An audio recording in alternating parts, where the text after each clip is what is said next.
The wagon wheels groaned against the rutted California road, kicking up dust that turned the sunset into something between gold and blood. Rowan Creed sat on the driver's bench, reins loose in his weathered hands, watching the town of Redemption Springs take shape through the haze. Behind him, the wagon creaked with props, costumes, and the weight of three brothers who'd learned long ago that survival on the frontier meant knowing when to perform and when to disappear. "That's a mining town," his younger brother Caleb said from inside the wagon, peering through a gap in the canvas. "I can smell the desperation from here." "Good," Rowan replied without turning. "Desperate people pay well for distraction." "Desperate people also hang strangers when they need someone to blame," added Marcus, the middle brother, sharpening a knife against a whetstone with methodical strokes. The sound set Rowan's teeth on edge, but he didn't tell Marcus to stop. They'd all picked up habits during the war that didn't quite fit peacetime. The youngest, Finn, barely 20 and still fool enough to believe in things like justice, leaned forward between Rowan and the wagon's edge. "Looks quiet enough." "Quiet's just noise that hasn't started yet," Rowan said. They'd been traveling the California interior for 2 years since mustering out, moving from settlement to settlement with their show, juggling, card tricks, dramatic readings, whatever kept coins flowing and questions to a minimum. Rowan had gotten good at reading towns in the first 30 seconds. This one felt wrong in ways he couldn't name yet, like stepping on ground that looked solid but wasn't. The main street stretched before them, flanked by the usual assortment of false front buildings that passed for civilization out here. A saloon, a general store, a bank that looked newer than everything else, and a church with a steeple that leaned slightly west as if trying to escape. Men stood in doorways watching the wagon pass with eyes that didn't quite meet his, and women pulled children inside without being told. "They're scared," Finn whispered. "They're always scared," Marcus said. "Question is what of?" Rowan pulled the wagon to a stop in front of the saloon, set the brake, and climbed down. His boots hit the packed earth with a soft thud, and he straightened slowly, letting his joints remember they were 32 years old and had spent too many nights sleeping on hard ground. He was tall, lean in the way men got when they forgot to eat regularly, with dark hair that needed cutting and eyes the color of winter rivers. The saloon door swung open and a man stepped out, thick around the middle, with a deputy's badge pinned crooked on his vest and a face that suggested he enjoyed his authority more than he'd earned it. "We don't want trouble," the deputy said by way of greeting. Rowan smiled the way he'd learned to smile at men like this. Easy, unthreatening, forgettable. "Then we're in perfect agreement. Just passing through, thought we'd offer some entertainment for the evening. Cards, tricks, stories, nothing that'll disturb the peace." The deputy's eyes narrowed. "What kind of stories?" "The kind people pay to hear," Rowan said. "Adventure, romance, the triumph of good over evil, all the things life doesn't deliver often enough." "We got our own stories here." "I'm sure you do." Rowan kept his voice light. "We'll be gone by morning if the crowd's thin. 2 days if it's good. Either way, you'll hardly know we were here." The deputy looked past Rowan to the wagon, where Caleb had emerged, younger, lighter, with the kind of pretty boy face that made women trust him and men underestimate him. Marcus stayed inside, which was smart. Marcus looked exactly like what he was. A man who'd killed in the war and hadn't quite figured out how to stop being good at it. "Gold only," the deputy said finally. "No script, no promises, no trouble. And stay away from the north end of town." "Why's that?" The deputy's jaw tightened. "Because I said so." He turned and walked back into the saloon, and Rowan heard the conversations inside resume, slightly louder than natural. Caleb hopped down from the wagon and stood beside him, hands in his pockets. "Friendly place," Caleb murmured. "Terrified place," Rowan corrected. "Which means there's a story here whether we want one or not." They set up in the space between the saloon and the general store, a patch of dirt that probably served as the town square when anyone felt like gathering. Finn unhitched the horses while Marcus and Caleb unloaded the small stage platform they carried in pieces. Rowan walked the perimeter, noting exits, watching windows, counting men who looked like they could handle themselves in a fight.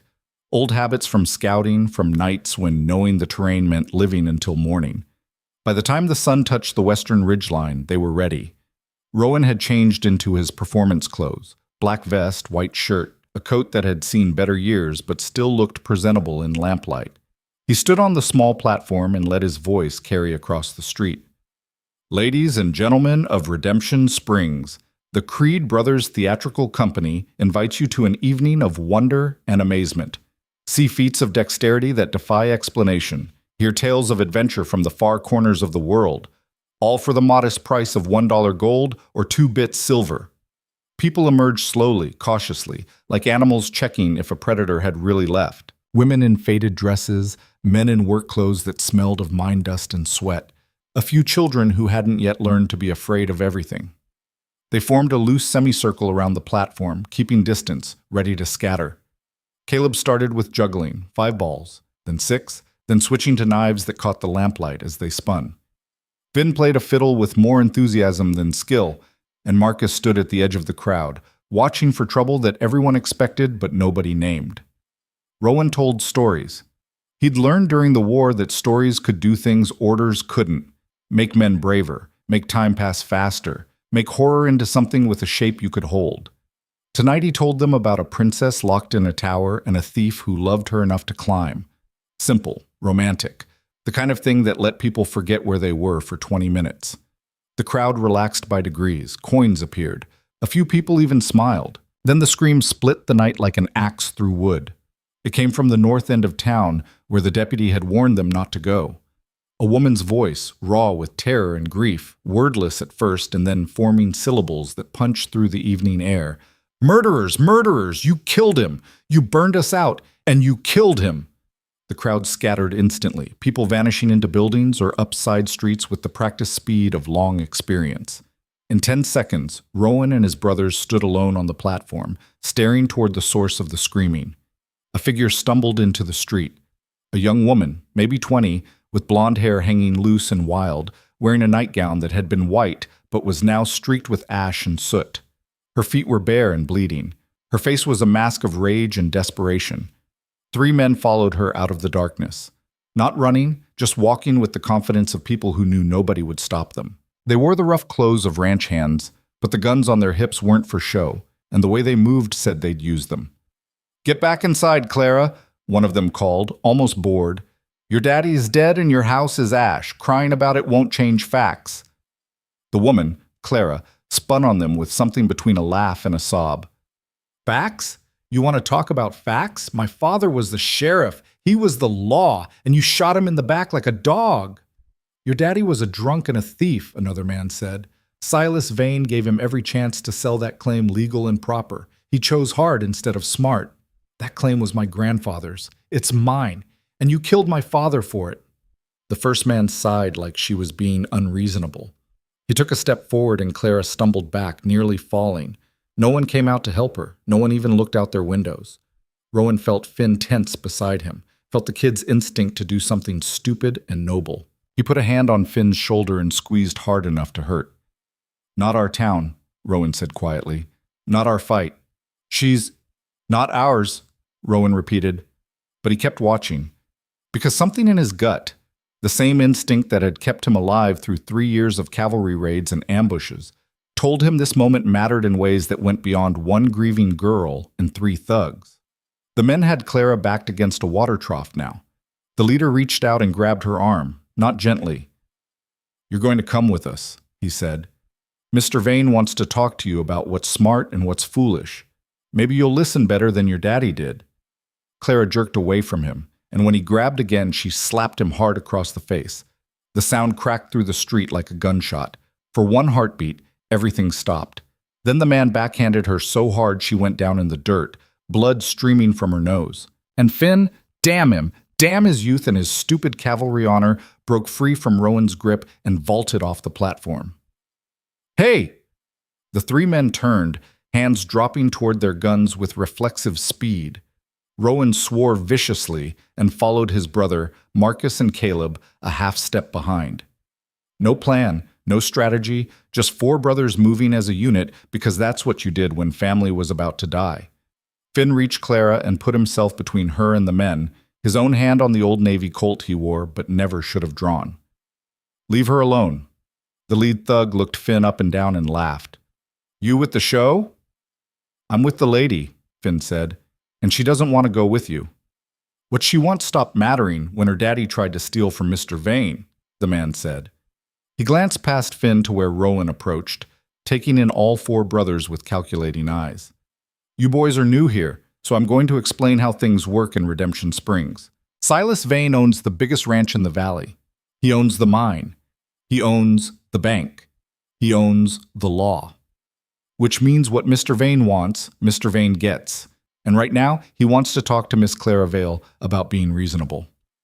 Sounds like she's not in a talking mood, Rowan said, positioning himself beside Finn. Marcus and Caleb spread out, forming a loose line. Not aggressive, but not backing down either. The thug's smile faded. You really want to die for some girl you don't even know? Don't want to die at all, Rowan said. But I'm funny about watching women get beaten in the street. War thing. Can't seem to shake it. The war's over. Not everywhere. They stood like that for a long moment. The kind of standoff where everyone's doing math about bullets and distance and whether pride was worth bleeding for. Rowan could feel Finn shaking beside him, could hear Marcus's breathing slow the way it did before violence, could sense Caleb shifting his weight onto the balls of his feet. Then the deputy appeared from the saloon, walking into the middle of the street with his hands held out like he was calming horses. Now hold on, he said, voice pitched for peace but eyes showing fear. Nobody needs to shoot anybody tonight. Mr. Vane's men, you've delivered your message. These showfolk are leaving in the morning anyway. No sense in making this into something bigger than it needs to be. The lead thug looked at Rowan for another few seconds, then spat in the dirt. You got 12 hours to be gone, he said. After that, Mr. Vane's patience runs out, and so does mine. As for you, Clara, you can come willing or unwilling, but you're coming. That claim's going to be Vane property by week's end, and you're going to sign it over nice and legal. He gestured to his companions, and they turned, walking back into the darkness with the unhurried pace of men who knew they'd won before they'd started. The deputy looked at Rowan with something between anger and pleading. Get that girl inside somewhere and get yourselves ready to roll. I can't protect you if you're here come morning. Can't? Rowan asked. Or won't? The deputy's face colored. Same thing in this town. He walked away, and the street emptied again, leaving just the four brothers and Clara Vale sitting in the dirt with blood on her face and murder in her eyes. Finn knelt beside her. Are you hurt? Besides the...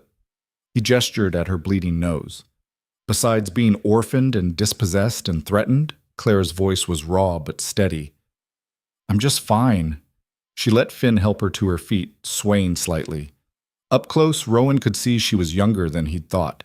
19 maybe, with eyes that had been blue before grief had turned them gray. She wore a wedding ring on a chain around her neck, and there was ash embedded under her fingernails from digging through what was left of her home. Thank you, she said, looking at each of them in turn. You didn't have to do that. Kid's got a hero problem, Marcus said, jerking his head toward Finn. Can't cure it, can only manage symptoms. Clara's mouth twitched in something that might have been a smile if she remembered how. I'm Clara Vale. My father was Thomas Vale, sheriff of this county until 3 days ago when Silas Vane's men shot him and burned our house. The deputy you just met is Vane's cousin, put in the job the next morning. Everything they said about the claim is a lie. My grandfather found gold up in Redemption Canyon 20 years ago, registered it legal and proper. The claim's mine by right, and Vane wants it because the vein runs wider and deeper than any mine in the county. That's a terrible story, Rowan said carefully. But it's your story, not ours. We're sorry for your loss, but come morning we're leaving like we promised. Clara stared at him. They killed my father. They burned everything I owned. They're going to take the one thing I have left and probably kill me too when I'm not useful anymore. And you're just going to pack up your juggling balls and ride away? Yes, Rowan said, because the war had taught him that heroes died first and helped no one. That's exactly what we're going to do. She slapped him. Not as hard as she'd hit Vane's man, but hard enough that his cheeks stung, and Caleb made a small sound of surprise. Then you're just like everyone else in this town, Clara said. Cowards who let vultures pick the bones because it's easier than fighting. She turned and walked into the darkness, bare feet leaving small prints of blood in the dust. Finn rounded on Rowan. We can't just... Yes, we can, Rowan said. We don't know these people. We don't know this fight. And getting ourselves killed won't bring her father back or get her claim returned. Best thing we can do is leave her with the $5 from tonight's show and be gone before Vane's men come back meaner. That's not right, Finn said. Maybe not. But it's smart, and smart keeps us breathing. They packed up the stage in silence, loaded the wagon, tied the horses. The whole time, Rowan felt eyes on them from dark windows, felt the weight of the town's fear pressing down like weather. This was a place that had learned to live with injustice, the way some places lived with drought, enduring it, surviving it, never quite fighting it. By midnight, they had everything secured. Finn wanted to find Clara, but Rowan ordered him into the wagon with Marcus and Caleb. They'd sleep in shifts, be ready to roll at first light, be gone before the town woke up. Rowan took the first watch, sitting on the driver's bench with an old Spencer rifle across his knees and his coat pulled tight against the cold. The stars were hard and bright overhead, the kind of night that made the world feel vast and lonely.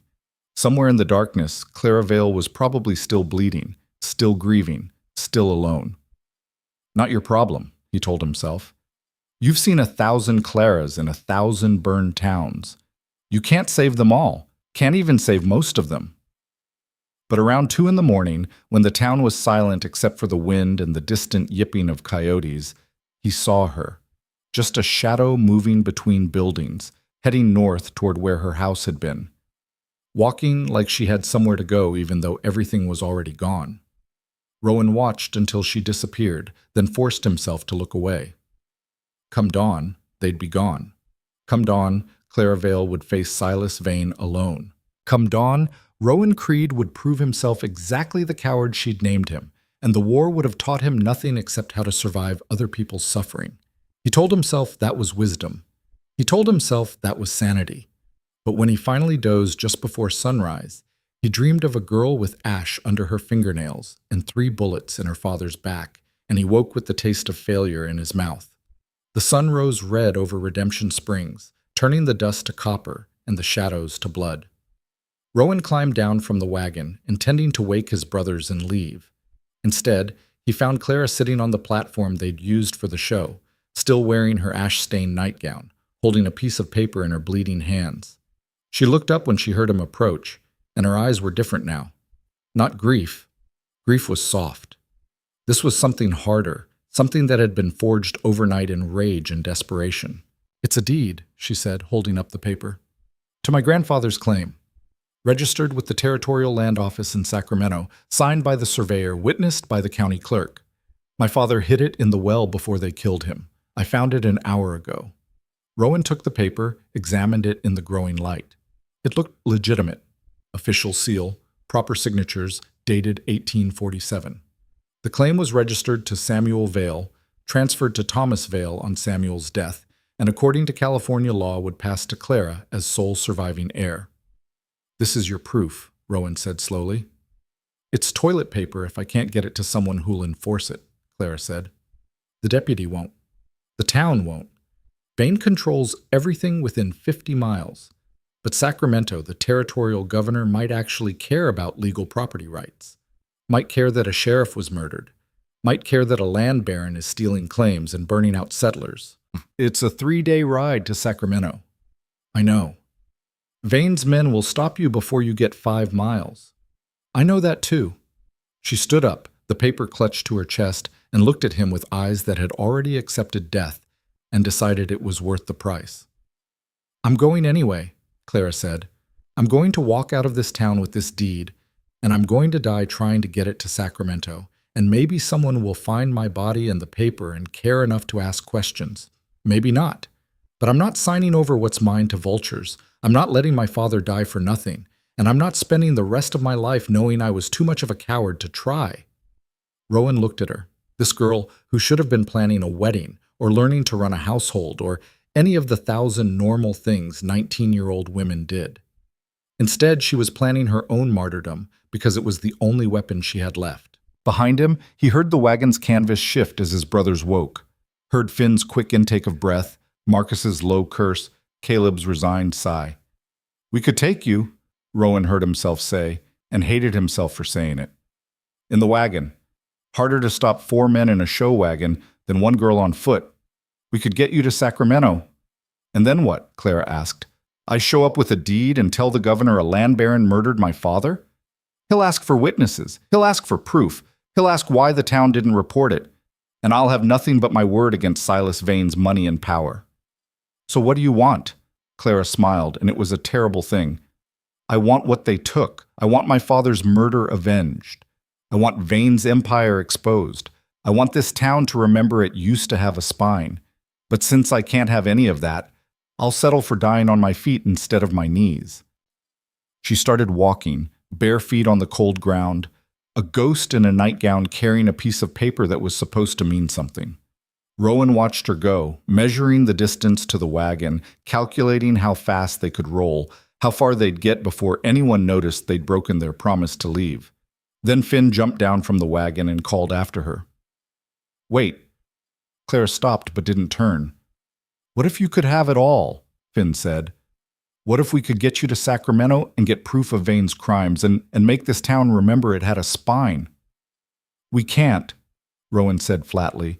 "We did harder things in the war." "The war ended because everyone got tired of dying." "Maybe," Finn said. "Or maybe it ended because people finally fought for something that mattered." Marcus climbed out, followed by Caleb. They stood in a line, 4 brothers who'd survived the war by staying smart, staying careful, staying out of other people's fights. "Kid's right," Marcus said, shocking everyone. "War taught us a lot of things. Taught us how to kill, sure. But it also taught us how to scout, how to gather intelligence, how to move behind enemy lines and make generals nervous. We spent 3 years doing exactly this, fighting men with more power and more guns because somebody had to." "That was different," Rowan said. "That was orders. That was duty." "That was survival," Caleb corrected.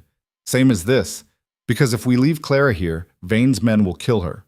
And we'll spend the rest of our lives knowing we could have helped and chose not to. That kind of knowledge rots you from the inside." Rowan looked at each of his brothers, saw the same decision forming behind different eyes. Then he looked at Clara, still standing with her back to them, waiting for them to prove they were exactly what she'd called them. He thought about his father, who taught them that honor was just vanity with better marketing. Thought about the war, which had taught them that surviving was the only victory that mattered. Thought about 3 years of watching people die for causes that didn't save them. Then he thought about Clara's father, shot in the back for trying to protect his daughter's inheritance. And he thought about being the kind of man who could walk away from that. "All right," Rowan said, and felt the word reshape everything. "Here's how this works. We're not heroes, and this isn't a rescue. This is a business arrangement. You want to get to Sacramento and expose Vane's crimes. We want to not get shot for helping. So we do this smart, we do this careful, and we do it like soldiers instead of martyrs." Clara turned, hope and suspicion warring in her face. "What are you proposing?" "We gather proof," Rowan said, his mind already working through plans the way it used to work through raids. "Real proof, not just your word. We find witnesses who'll talk. We document Vane's crimes so thoroughly that even a corrupt governor can't ignore it. And we do it quietly, carefully, while pretending to be exactly what we look like, harmless showfolk passing through." "Vane told us to be gone by morning," Finn pointed out. "Then we'll be gone," Rowan said. "We'll leave town, circle back through the hills, and set up camp somewhere Vane's men won't look. We'll work during the day when they're busy, gather information at night when they're drunk. 1 week. If we can build a case that'll stand up in Sacramento in 1 week, we do it. If not, we get you out however we can and settle for keeping you alive." 1 week to bring down an empire," Clara said softly. "That's not very much time." "It's enough to get killed in," Marcus said, "which means it's enough to try." Clara looked at the 4 of them, these brothers who'd wandered into her tragedy and somehow decided to stay. Then she looked down at the deed in her hands, the last piece of her father's world, and made the same choice he'd made. "All right," she said, "what do we do first?" Rowan smiled and for the first time in 3 years felt something besides survival stirring in his chest. "First," he said, "we put on a show, because the best way to rob a bank is to make sure everyone's watching the wrong vault." The sun climbed higher, turning redemption springs from copper to gold, and the Creed brothers' theatrical company prepared for the performance of their lives. Not juggling or cards or stories this time. This time, they were going to make a vulture bleed. They left Redemption Springs an hour after sunrise, the wagon rolling east with enough noise and visibility to ensure everyone saw them go. Rowan drove with his brothers visible in the back, playing cards and looking bored, every inch the wandering showman who'd gotten a warning and taken it. Clara stayed hidden beneath a false floor they'd built years ago for smuggling supplies during the war. A space barely big enough for a grown woman, lined with blankets to muffle sound. The deputy watched from the saloon porch as they passed, arms folded, making sure his cousin's orders were followed. Rowan tipped his hat to the man, friendly and forgettable. Just another drifter who'd learned the local rules and lived to drift elsewhere. They followed the main road for 3 miles, past the last scattered homesteads, and into the scrub country where California's golden hills rose like sleeping giants. When the town disappeared behind them and the road was empty in both directions, Rowan pulled the wagon off into a stand of oak trees and waited. Marcus climbed out, scanning the horizon with the methodical patience of a man who'd scouted Confederate positions for 3 years. After 20 minutes of silence, he nodded once. No one had followed. No one was watching. They opened the false floor and Clara emerged, gasping for air, her face pale but determined. Finn helped her down while Caleb consulted the survey map they'd borrowed from the general store's trash bin that morning. Old, water-stained, but still showing the network of mining roads and cattle trails that spiderwebbed through the valley. "There's an abandoned line shack about 6 miles north," Caleb said, tracing the route with his finger. "Used to be part of the Widow Hendricks spread before she sold out to Vane. Should be empty, far enough from the main ranch that Vane's men won't patrol it regular." "Should be isn't the same as will be," Marcus said. "Nothing's certain, except we can't go back to town," Rowan replied. "We need a base, somewhere Clara can stay while we work. That shack's our best option until we find better." They turned north, abandoning the main road for a track that was barely more than 2 ruts through the grassland. The wagon protested every rock and hole, and twice they had to stop to lever it free from patches of soft ground. By noon they reached the shack, a sagging structure of weathered wood and optimism, its roof half collapsed, and its door hanging from one hinge. But it was shelter, and it was hidden in a fold of hills where the only witnesses were vultures and the occasional deer. They cleared out the debris, patched the worst holes in the walls with canvas from the wagon, and built a small fire in the stone hearth that somehow still stood solid. Clara sat on a crate near the warmth, the deed tucked inside her dress, watching the brothers work with the careful attention of someone learning who to trust. "All right," Rowan said when they'd made the place livable enough to survive in. "We need information. Everything Vane's done wrong, everyone he's hurt, every law he's broken. But we can't just walk into town asking questions. People are terrified, and the ones who aren't terrified are on his payroll." "So, how do we get them to talk?" Finn asked. "We don't," Marcus said. "We listen. People always talk, especially when they think no one important is listening. We just need to be in the right places at the right times." Clara looked up from the fire. "The saloon. That's where Vane's men drink, where the miners complain, where deals get made, and secrets get spilled. If you want to hear what's really happening in this valley, that's where you start." "They'll recognize us," Caleb pointed out. "We're the show folk who were supposed to leave." "Then you play different parts," Clara said. "You spent years pretending to be whatever kept you alive behind enemy lines. Pretend to be ranch hands looking for work. Pretend to be prospectors. Pretend to be anything except who you really are." Rowan studied her, seeing past the grief and desperation to something harder underneath. This girl had watched her father navigate frontier politics for years, had learned how power worked in places where law was whatever the strongest man said it was. "You're thinking like a scout," he said. "I'm thinking like someone who wants to live long enough to bury the men who killed my father," Clara replied. "There's a difference." That afternoon, Marcus and Caleb rode back toward town, taking a roundabout route that let them approach from the south instead of the east.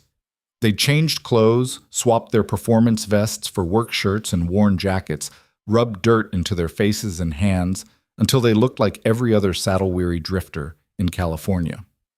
Marcus wore a different hat.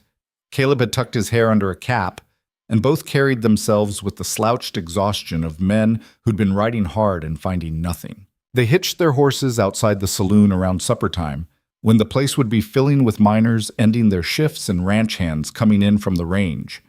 The interior was exactly what Rowan had expected. Low ceiling, sawdust floors, a bar made from planks laid across barrels, and the smell of spilled whiskey and unwashed men. A dozen people scattered among the tables, talking in the low murmur of voices that knew walls had ears. Marcus and Caleb took a table in the back corner, ordered whiskey they didn't intend to drink, and became furniture. They played cards badly, argued quietly about nothing, and listened. At first they heard only the usual complaints. The mine paid too little. The work was too hard. The foreman was a bastard who shorted weights and pocketed the difference.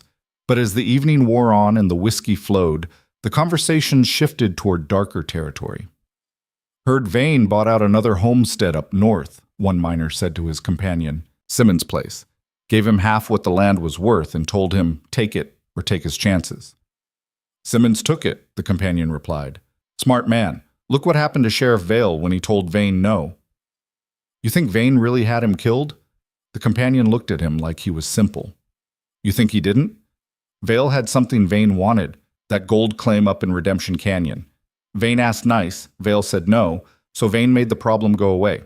Same as he always does. Someone should tell the territorial governor." "Someone should want to live past 30, the companion said, and that ended the conversation. Marcus caught Caleb's eye across the table, saw his own thoughts reflected there. This wasn't just rumor or speculation, this was accepted fact, spoken with the weary resignation of people who'd watched injustice become normal. They stayed another hour, gathering pieces of a picture that was uglier the more they saw. Vane didn't just own the ranch and the mine. He owned the bank that held mortgages on half the valley's homesteads, the freight company that moved ore to the railroad, the general store that sold supplies on credit miners could never quite pay off. He'd built a system where every dollar flowed through his hands eventually, and anyone who threatened that flow disappeared or got bought out or learned to keep their heads down. When they rode back to the shack that night, they found Rowan and Finn had been busy. They'd scouted the valley's northern edge, mapping the locations of Vane's ranch, the active mine sites, the roads his men used for patrol.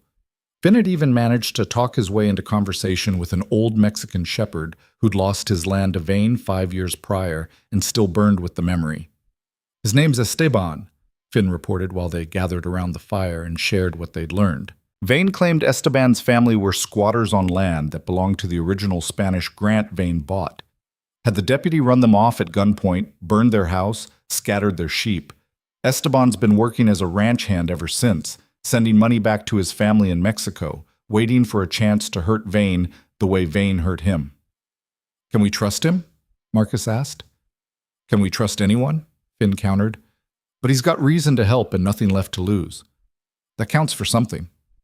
Claire had been silent through most of the discussion, sitting with her arms wrapped around her knees, the firelight turning her face into something ancient and knowing.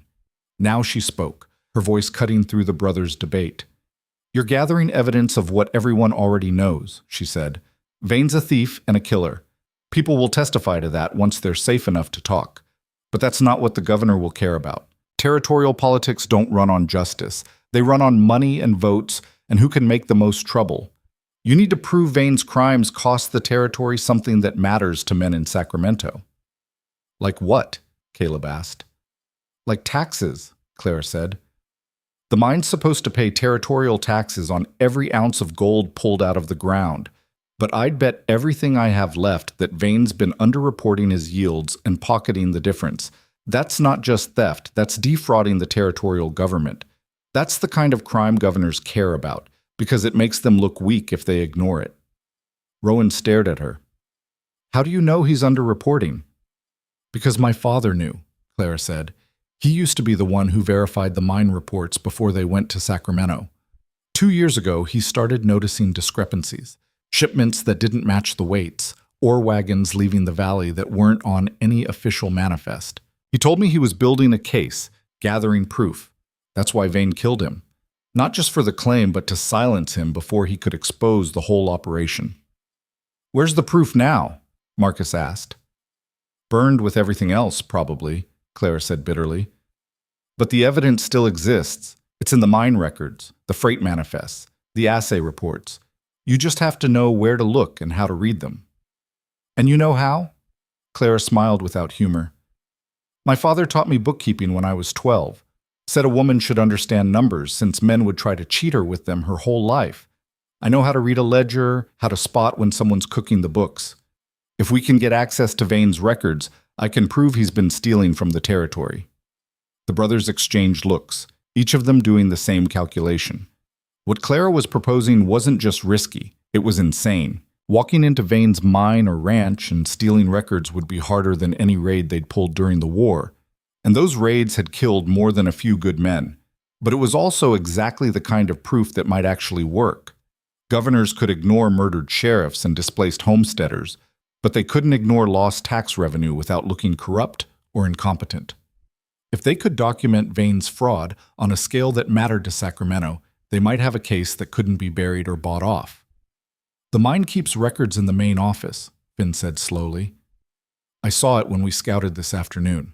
Single building, wood construction, probably a safe inside. There'll be guards, but most of the men will be underground during the day shift. And at night? Rowan asked. 2 guards on rotation from what I could see. Armed, bored, probably drunk by midnight. Marcus shook his head. Breaking into a guarded building to steal records we might not even find is suicide dressed up as strategy. So's doing nothing, Finn shot back. Clara's right. We need proof that matters to people who can actually help. Unless you've got a better idea? Marcus didn't, and his silence said so. They argued for another hour, mapping out approaches and fallbacks, identifying the 100 ways this could go wrong and the maybe 3 ways it might go right. By the time they settled on a plan, the fire had burned down to coals and the night had grown cold enough that their breath plumed in the air. The next 3 days passed in a rhythm of watching and waiting and gathering pieces. Marcus and Caleb became regulars at the saloon, known faces who kept to themselves and paid in coin. They heard about miners who'd disappeared after complaining too loudly, homesteaders who'd sold out after mysterious fires or poisoned wells, a Chinese prospector who'd filed a claim too close to Vane's interests and been found beaten so badly he couldn't work for months. Each story was another thread in the pattern Clara had named, a system built on fear and maintained through violence so casual it had become weather. Finn spent his days talking to the valley's outsiders, the Mexican families pushed to the margins, the Miwok people who'd been here before anyone else and watched their land get carved up and sold, the drifters and gamblers and women who worked the saloons and saw everything men thought they were hiding. He had a gift for making people comfortable, for listening in a way that made them want to tell him things, and he used it ruthlessly.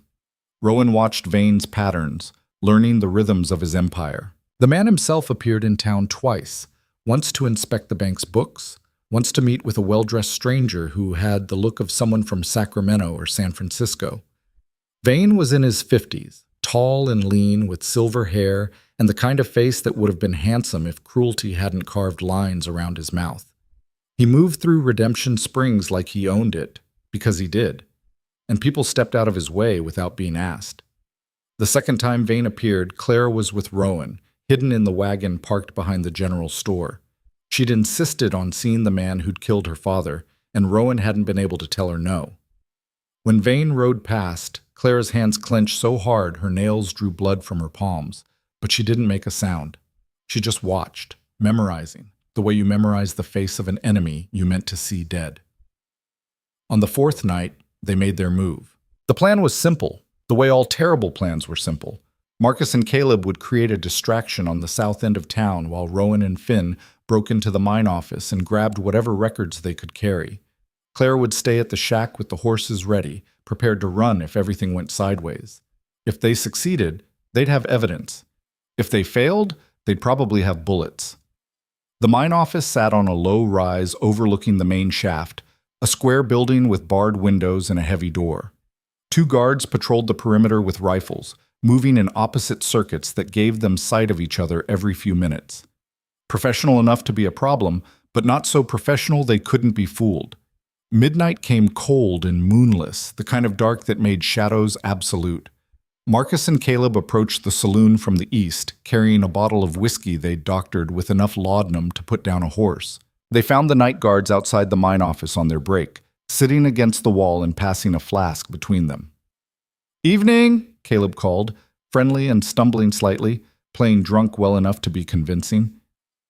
"You boys look like you could use something better than rot gut." The guards tensed, hands moving toward their rifles, but Marcus held up the bottle where they could see it in the starlight. "Easy now," he said. "We're just miners who had a good day at the tables and wanted to share the wealth. No law against being generous, is there?" The guards relaxed by degrees. One of them laughed. "Generous or drunk?" "Both," Caleb said, grinning. "Mostly drunk.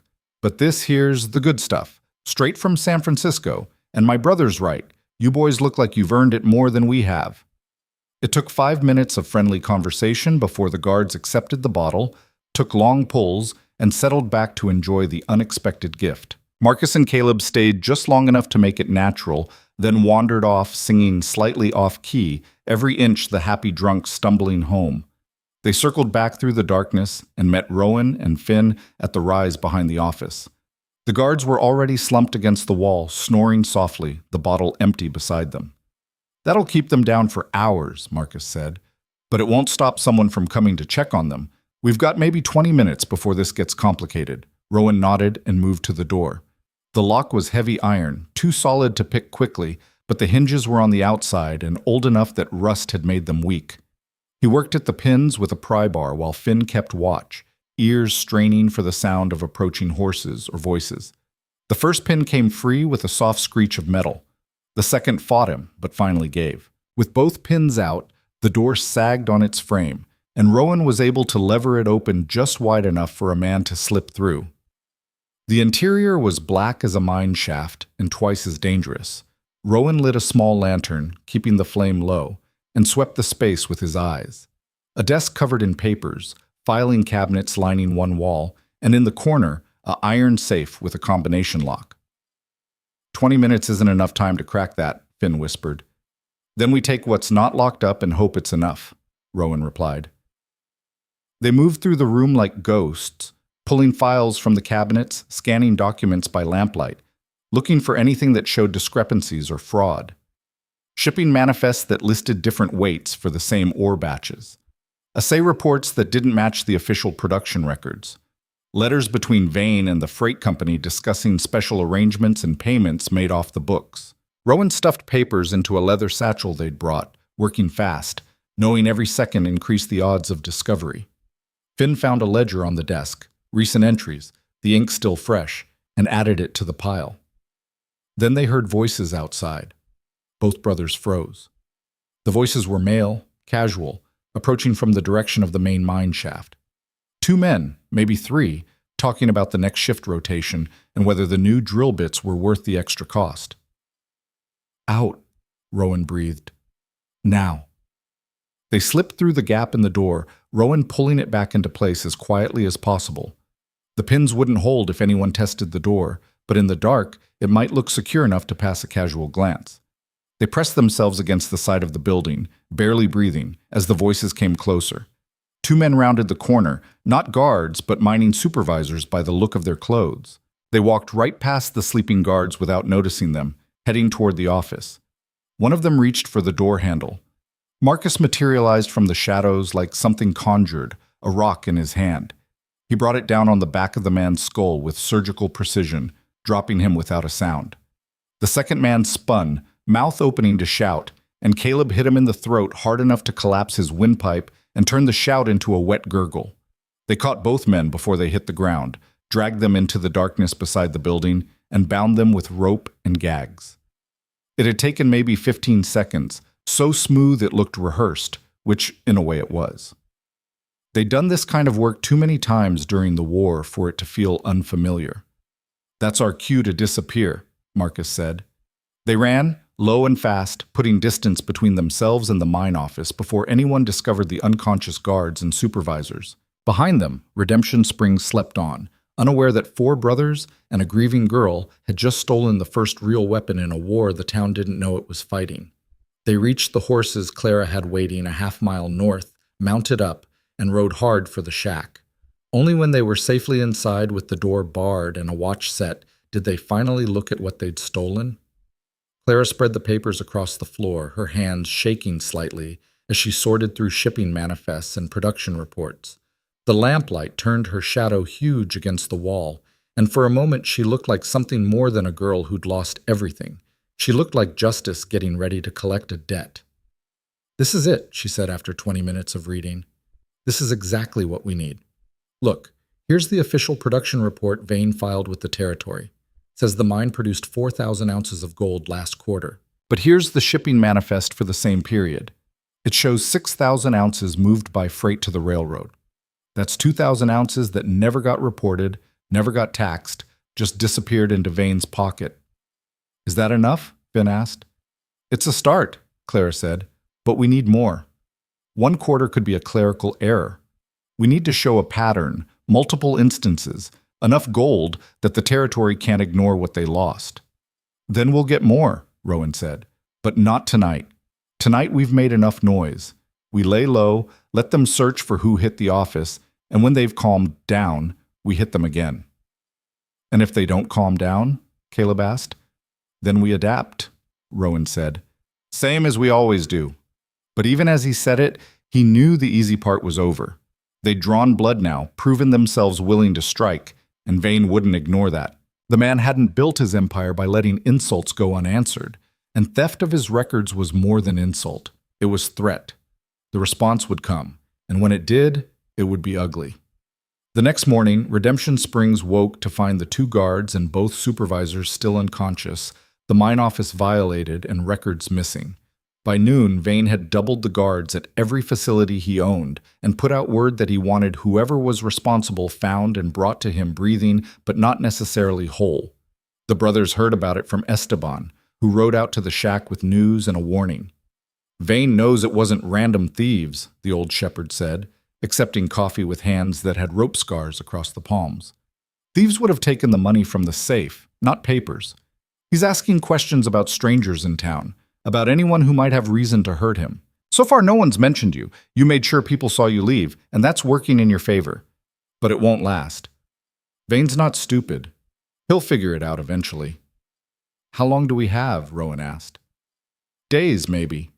Week, if you're lucky." Esteban looked at Clara, his old eyes full of sympathy and something like pride. "Your father was a good man, Nina. He tried to do this the right way, through law and procedure. It got him killed. Whatever you're doing now, do it fast because Vane's getting nervous, and nervous men make corpses." After Esteban left, they gathered around the map again, planning the next move. They needed more records, more evidence, enough to make an irrefutable case. But every target would be harder now, every guard more alert, every success riskier. "The ranch house," Clara said suddenly. "Vane keeps his personal books there, the ones he doesn't want anyone else seeing. If we could get inside, we'd have everything, not just the mine fraud, but documentation of every property he's stolen, every family he's displaced, every crime he's committed." "The ranch house is the most heavily guarded location in the valley," Marcus pointed out. "Vane lives there with at least a dozen men. Breaking in would be suicide." "Then we don't break in," Finn said. "We get invited." They all looked at him. "Vane's looking for whoever robbed his mine office," Finn continued. "What if we give him suspects? What if we make him think it was someone else, someone he'd want to invite close to deal with personally?" "You want to frame someone?" Caleb asked. "I want to use Vane's paranoia against him," Finn said. "Make him see enemies where we want him looking, while we move where he's not watching." It was insane, the kind of plan that worked brilliantly, or got everyone killed with nothing in between. But as Rowan listened to Finn sketch out the details, he felt the old familiar sensation from the war. That moment when strategy stopped being theory and became action, when you committed to a course and trusted your training to carry you through. "All right," he said. "Let's make Silas Vane invite his own destruction to dinner."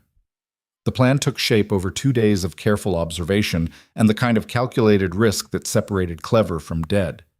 Finn had been right about one thing. Vane's paranoia was a weapon they could turn against him, but only if they could make the lie convincing enough to survive scrutiny.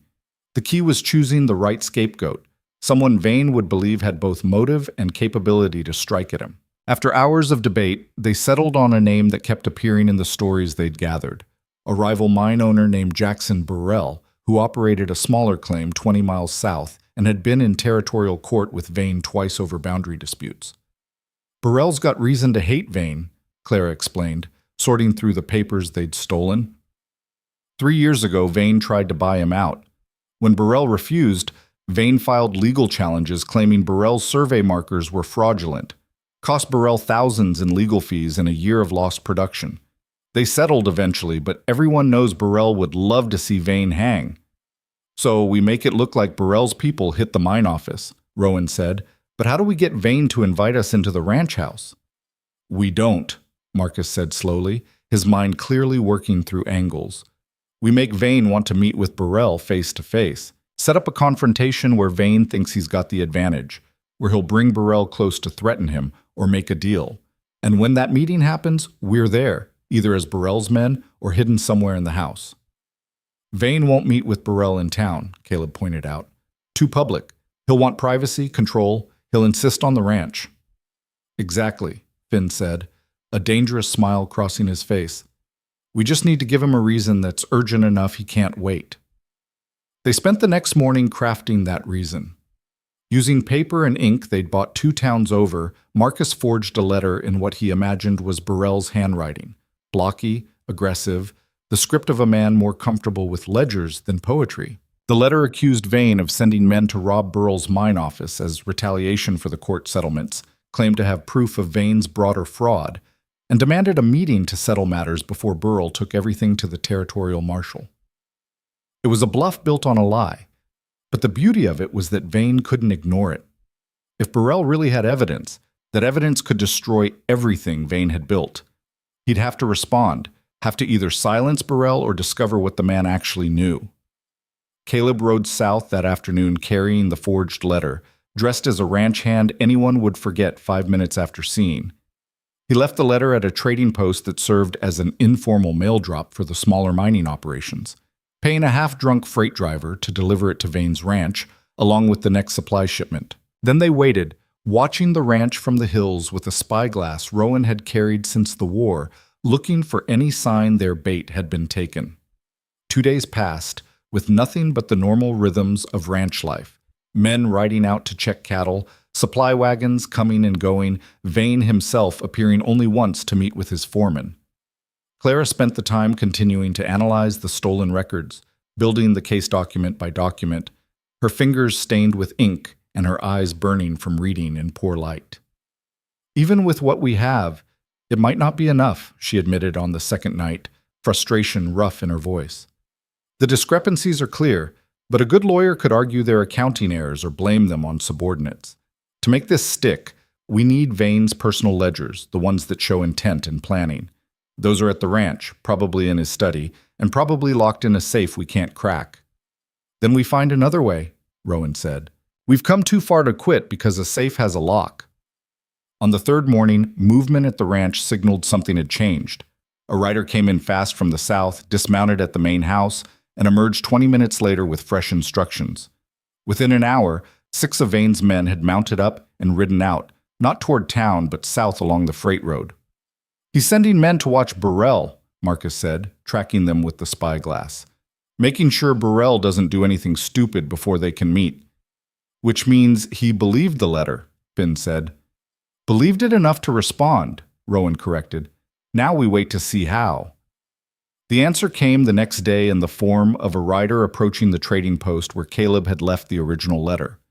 Through the spyglass, they watched him deliver a sealed envelope to the same freight driver, along with coin that probably bought both delivery and silence. Caleb intercepted the driver that evening on the road back south, paid him double what Vane had, and rode back to the shack with Vane's response. The letter was brief and cold, a demand for Burrell to meet at Vane's ranch in 2 days' time, alone except for one associate, to discuss the accusations in private. The message was clear. Come unarmed, come quiet, and maybe they could settle this without anyone getting hurt. It was exactly the trap they'd hoped for, and exactly the kind of trap Vane would expect to control completely. He'll have men waiting, Marcus said, studying the letter. Hidden, armed, ready to kill Burrell and whoever he brings if the conversation goes wrong. This isn't a negotiation, it's an execution with manners. Then we make sure we're harder to execute than he expects, Rowan said. Finn and I go in as Burrell's representatives. Marcus and Caleb circle around and get inside the house, while Vane's focused on us. We keep him talking long enough for them to find the study and get what we need. And when Vane realizes Burrell didn't actually come, Clara asked. Then we improvise, Rowan said, same as we always do. They spent the next day preparing for every variation of disaster they could imagine. Finn practiced the accent and mannerisms of educated mine operators, the kind of men who'd work for someone like Burrell. Rowan memorized everything Clara could tell them about mining law and territorial regulations, enough to sound credible in conversation. Marcus and Caleb scouted the ranch one more time, mapping guard positions and finding the weak points in Vane's security. A storage building with a door that didn't quite latch, a fence line where the scrub grew thick enough to hide a man's approach. Clara wanted to come with them, but Rowan refused absolutely. If this goes wrong, you're the only one who knows how to read the records we've already stolen, he told her. You're the only one who can get them to Sacramento if we don't make it back. That matters more than revenge. This isn't about revenge anymore, Clara said quietly. It's about making sure my father's death meant something. It's about making sure no one else's father gets shot in the back for standing up to bullies. Then let us do this, Rowan said. And if we fail, you finish it. You ride to Sacramento, you find someone who'll listen, and you make damn sure Silas Vane pays for every life he's destroyed. Claire's eyes were wet, but her voice stayed steady. Come back alive, Rowan. All of you. I've buried enough people I cared about. They left the shack 2 hours before dawn on the day of the meeting, riding in pairs with enough distance between them that they wouldn't look connected. Finn and Rowan approached the ranch from the south, the direction Burrell's men would come from, dressed in their cleanest clothes and carrying themselves with the careful confidence of men walking into danger they thought they could control. Marcus and Caleb circled wide to the east, dismounting a mile out and covering the last distance on foot through the scrub and scattered oak trees that dotted the valley. They moved like ghosts, using every scrap of cover, freezing when guards passed and counting heartbeats until it was safe to advance again. By the time the sun cleared the eastern hills, Finn and Rowan were riding up the long approach to Vane's ranch house, and Marcus and Caleb were pressed flat against the storage building's north wall, waiting for their moment. The ranch house was bigger than most buildings in Redemption Springs.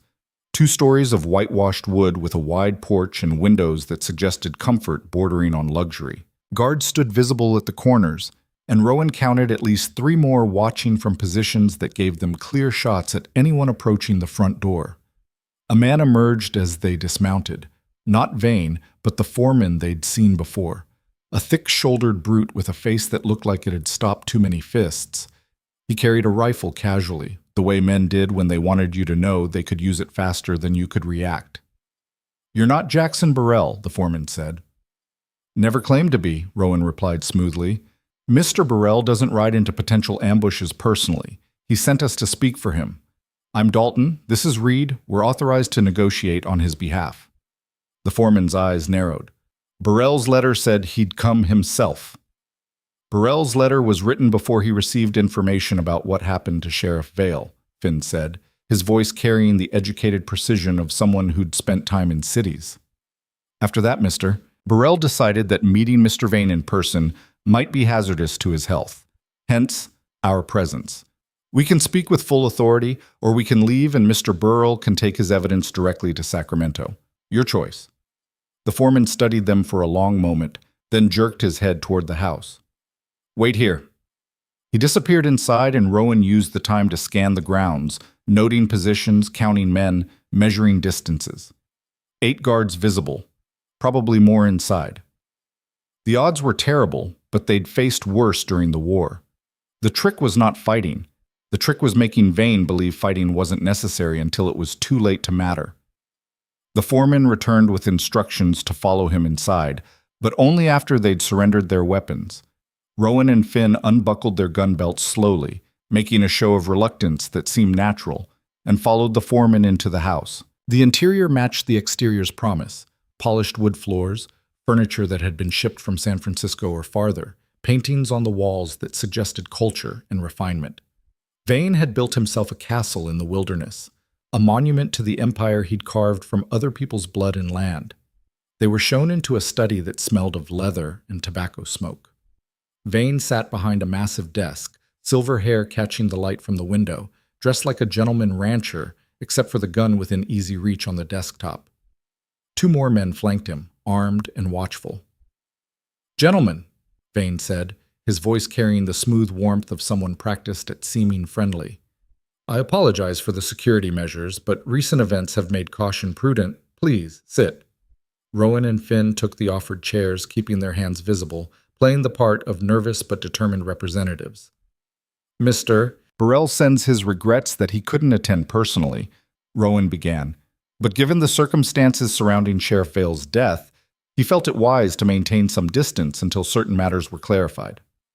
"Sheriff Vale's death was a tragedy," Vane said with a face that suggested he'd practiced sympathy in a mirror. "A drunk who fell asleep with a lamp burning and paid the price. The new deputy is investigating, but these things happen in frontier towns." "The new deputy who happens to be your cousin," Finn said mildly. "Quite convenient." Vane's smile didn't change, but his eyes went cold. "I don't appreciate implications, Mr. Reed. If Burrell has accusations to make, he should do so directly, and with evidence. Otherwise, this meeting is a waste of everyone's time." "Evidence is exactly why we're here," Rowan said. "Mr. Burrell has reason to believe you've been systematically underreporting gold production from your mine and defrauding the territorial government of tax revenue. He's documented multiple instances of shipping manifests that don't match your official reports, thousands of ounces of gold that disappeared into private pockets rather than territorial coffers. It was a gamble, showing their cards this early, but Rowan needed to keep Vane's attention fixed on the conversation while Marcus and Caleb worked. The best way to do that was to threaten something Vane cared about more than pride. Vane's face went very still. "That's a serious accusation." "It's a documented fact," Finn said. "Mr. Burrell has copies of your freight manifests and production reports. The discrepancies are substantial enough to interest the territorial governor, especially given the current budget shortfalls in Sacramento." "Burrell would have to explain how he obtained my private business records," Vane said softly. "Theft is also a crime, gentlemen." "So is murder," Rowan replied. "So is fraud. So is using your position to steal land from families who couldn't fight back. Mr. Burrell isn't interested in legal technicalities. He's interested in justice. The question is whether you are." Outside, Marcus and Caleb had reached the storage building and found it exactly as scouted, door unlatched, interior stacked with ranch supplies that provided cover while they waited for the guard patrol to pass.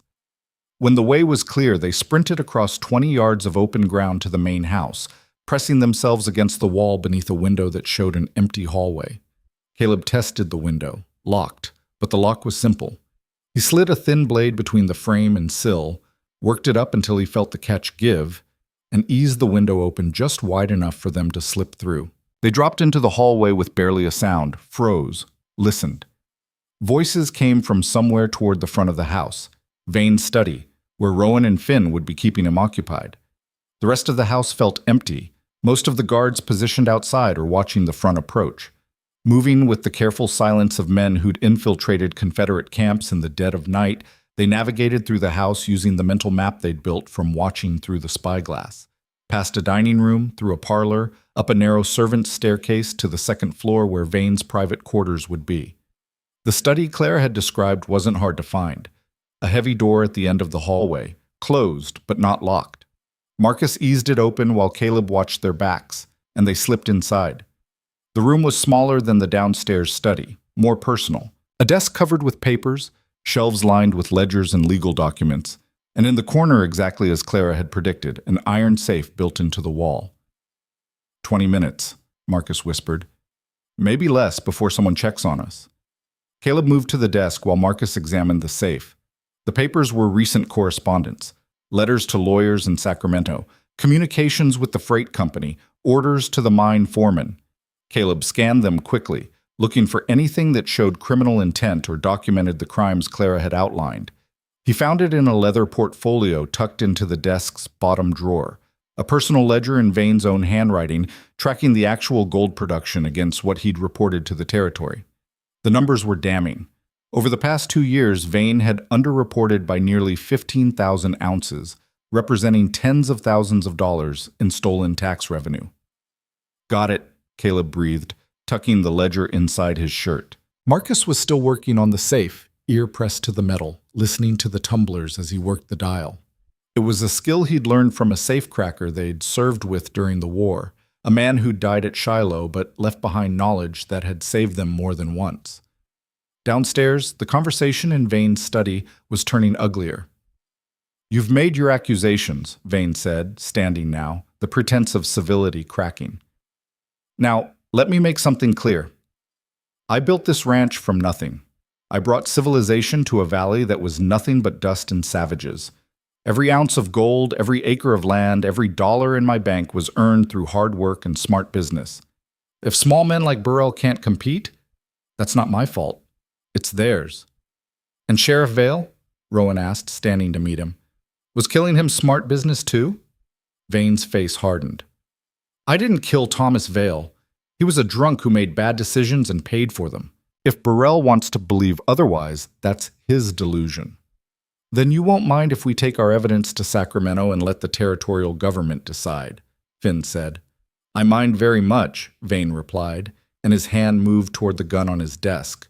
Rowan was faster. He swept up the heavy ledger that had been sitting on the desk's corner and hurled it at Vane's face. The man ducked, and in that half-second of distraction, Finn grabbed the chair he'd been sitting in and swung it at the guard to Vane's left. The guard went down hard, blood streaming from a gash across his temple. The second guard drew his pistol, and Rowan crashed into him before he could fire, driving him backward into the bookshelf hard enough that leather-bound volumes rained down around them. The study door burst open, and the foreman charged in with two more men. Rowan rolled away from the guard he'd tackled, came up with the man's dropped pistol, and fired twice. The foreman stumbled but didn't go down, and suddenly the room was chaos, men shouting, furniture breaking, gunshots echoing through the house. Finn had gotten hold of a fireplace poker and was using it like a cavalry saber, the steel cracking across knuckles and collarbones with brutal efficiency. Rowan emptied the pistol at the advancing guards, forcing them to take cover, buying seconds that felt like hours. Upstairs, Marcus heard the gunfire and swore viciously. The safe was almost open, 2 more numbers in the combination, and they'd have access to whatever Vane kept most secret. But the shooting meant the plan had collapsed, meant Rowan and Finn were fighting for their lives, meant they had seconds to get out before the whole house came down on them. "Leave it," Caleb hissed. "We've got the ledger. That's enough." 2 more numbers, Marcus growled, his fingers steady despite the adrenaline screaming through his blood. Another gunshot, closer now, and the sound of boots pounding up the stairs. Marcus found the 3rd number, started working on the 4th. His hands were steady, but his mind was counting. 5 seconds, 4, 3.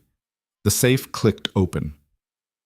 Inside was exactly what they'd hoped for. More ledgers, property deeds with signatures that looked forged, letters between Vane and a territorial judge discussing payments and favors, documentation of every crime Clara had suspected and several they hadn't. Caleb grabbed what he could carry, stuffing papers inside his shirt until he looked pregnant with evidence, while Marcus swept the remaining documents into a leather satchel he found on Vane's desk. Boots in the hallway. Voices shouting about intruders upstairs. They went out the window without hesitation, dropping 12 feet to the porch roof below, rolling with the impact and scrambling down the support posts to the ground. Guards were running toward the front of the house where the shooting continued, leaving the back approach momentarily clear. Marcus and Caleb sprinted for the fence line, vaulted it, and disappeared into the scrub oak where they'd left the horses hidden. Behind them, the ranch house erupted with shouting and gunfire as Vane's men realized they'd been played. Inside, Rowan and Finn were running out of time and ammunition. They'd fought their way into the hallway, leaving 3 of Vane's men down, but more coming from every direction. The front door was blocked. The back of the house, unknown territory. "Upstairs!" Rowan shouted, and they ran, taking the main staircase 2 steps at a time while bullets chewed holes in the wall beside them.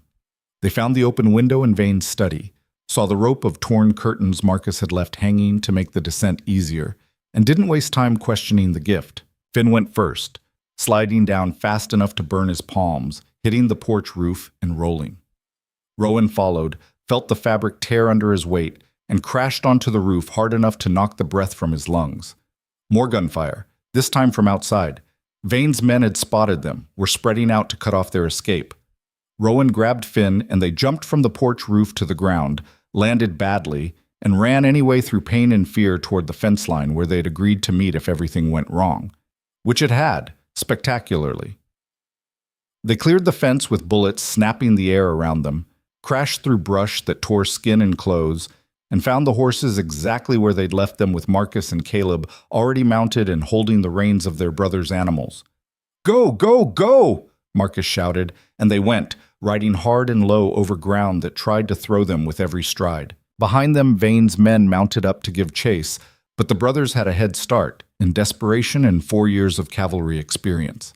They scattered at the first canyon fork, each pair taking a different direction, making the pursuit split and weaken. Rowan and Finn rode north through country they'd scouted, splashing through a creek to kill their scent, doubling back twice to confuse the trail. By the time the sun was high, they'd lost their pursuers and circled wide toward the shack where Clara waited. Marcus and Caleb arrived first, the satchel and ledgers intact despite the mad flight. Clara fell on the documents like a starving woman on bread, spreading them across the floor, her eyes growing wider with each page she read. "This is it," she whispered. "This is everything." He documented his own crimes, every bribe, every threat, every piece of land he stole. There are letters here from a territorial judge promising to rule in Vane's favor in exchange for gold. There are deeds signed by men who were already dead when they supposedly sold their claims. There's enough here to hang him 10 times over. Rowan and Finn arrived an hour later, bruised and bleeding, but alive. They'd lost a hat, and Finn's coat had a bullet hole through the shoulder that had missed his flesh by inches. But they were breathing, and that was more than several of Vane's men could say. "How many did we kill?" Finn asked, his hands shaking slightly now that the danger had passed. "3 for certain," Marcus said. "Maybe 2 more if my shots were as good as they felt. We just declared war on the most powerful man in the county, and he knows who we are now. Every man on his payroll will be hunting us." "Then we don't give them time to find us," Rowan said. "We've got what we came for. We ride for Sacramento tonight, get this evidence to someone who can use it, and let the law do what we couldn't, bring Silas Vane down." Clara looked up from the papers, her face showing something Rowan hadn't seen there before. Not grief, not rage, but hope, tempered by the knowledge of what hope cost. "The territorial governor's name is Edmund Fletcher," she said. "My father knew him slightly. They served together in the Mexican War. Fletcher's supposed to be honest, as much as any politician can be. If we can get to him directly, bypass his assistants and handlers, he might actually listen." "That's a lot of ifs," Caleb said. "It's all we have," Claire replied. "My father used to say that justice isn't about certainty. It's about making the right people uncomfortable enough to do the right thing. These documents make the territorial governor very uncomfortable. They show he's been losing tax revenue to a man who's bribing his judges and stealing land. That kind of embarrassment demands a response, even from politicians." They spent the rest of the afternoon preparing for the ride to Sacramento, 3 days hard through country where Vane's influence extended like poison. They packed light, carrying only weapons, evidence, and enough food to survive on if they couldn't stop to buy more. Clara insisted on coming, and this time Rowan didn't argue. She'd earned the right to see this through to the end, and more than that, she was the only one who could navigate the political waters in Sacramento they were about to dive into. As the sun began to set, turning the California hills to gold and shadow, they buried what they couldn't carry and burned the shack to eliminate any trace of their presence. Esteban had agreed to spread word that he'd seen them heading south toward Mexico, a false trail to buy them time. They mounted up as full dark fell, 5 riders on tired horses carrying evidence that could topple an empire or get them killed before they'd ridden 10 miles. "You know what happens if we fail," Marcus said. Not a question, but a statement. "We don't fail," Rowan replied. "We've come too far, buried too many people, and survived too much to fail now. We get to Sacramento, we put these documents in Governor Fletcher's hands, and we make damn sure Thomas Vale's murder means something more than just another dead sheriff in a territory that burns through them like candles." Clara sat her horse beside him, the deed to her grandfather's claim tucked inside her dress next to her heart, and looked back at the valley that had taken everything from her. "My father used to say the frontier was where America decided what kind of country it wanted to be," she said quietly. whether we'd be a nation of laws or just another place where the strong devoured the weak. He died believing the law still mattered, even out here. I think we owe it to him to prove he was right. They rode into the darkness without looking back, leaving behind a valley on the edge of change and a man who'd just learned that empires built on fear could be challenged by people who'd decided fear was a price they'd stopped being willing to pay. Somewhere behind them, Silas Vane stood on his ranch house porch surveying the damage and counting his dead. His face was carved from stone, his eyes calculating the cost and weighing his options. He'd built his power over 2 decades of careful brutality, and 4 strangers and a girl had just proven it could be broken. That realization made him dangerous in ways he hadn't been before. A secure man could afford mercy. A threatened man could only afford winning, no matter what that required or who had to die to ensure it. He called his foreman and gave orders that sent riders out in every direction with simple instructions: find the Creed brothers and Clara Vale and bring them back in whatever condition was easiest. Dead was fine. Dead was probably better. The race to Sacramento had begun, and only one side could reach the finish line alive. They rode through the first night without stopping, pushing the horses harder than was wise, but knowing that survival mattered more than caution. The moon hung thin and cold overhead, giving just enough light to follow the road north, while shadows stretched long enough to hide in when they heard riders approaching from behind. Twice they left the main road to let mounted groups pass, pressing themselves and their animals into ravines or behind rock formations while Vane's men thundered by in the darkness. The riders were moving fast, searching without subtlety, and their voices carried harsh through the night air. "They can't have gotten far," one man shouted. "Vane wants them found before they reach the county line. Dead's worth $100, alive's worth $200 if they've still got the papers." The group passed, and the brothers waited in silence until the hoofbeats faded to nothing before emerging back onto the road. Clara's face was pale in the moonlight, but her jaw was set, and when Rowan looked at her with a question in his eyes, she just shook her head and urged her horse forward. They didn't speak much during those dark hours. Words felt dangerous, like they might summon the very disaster they were fleeing.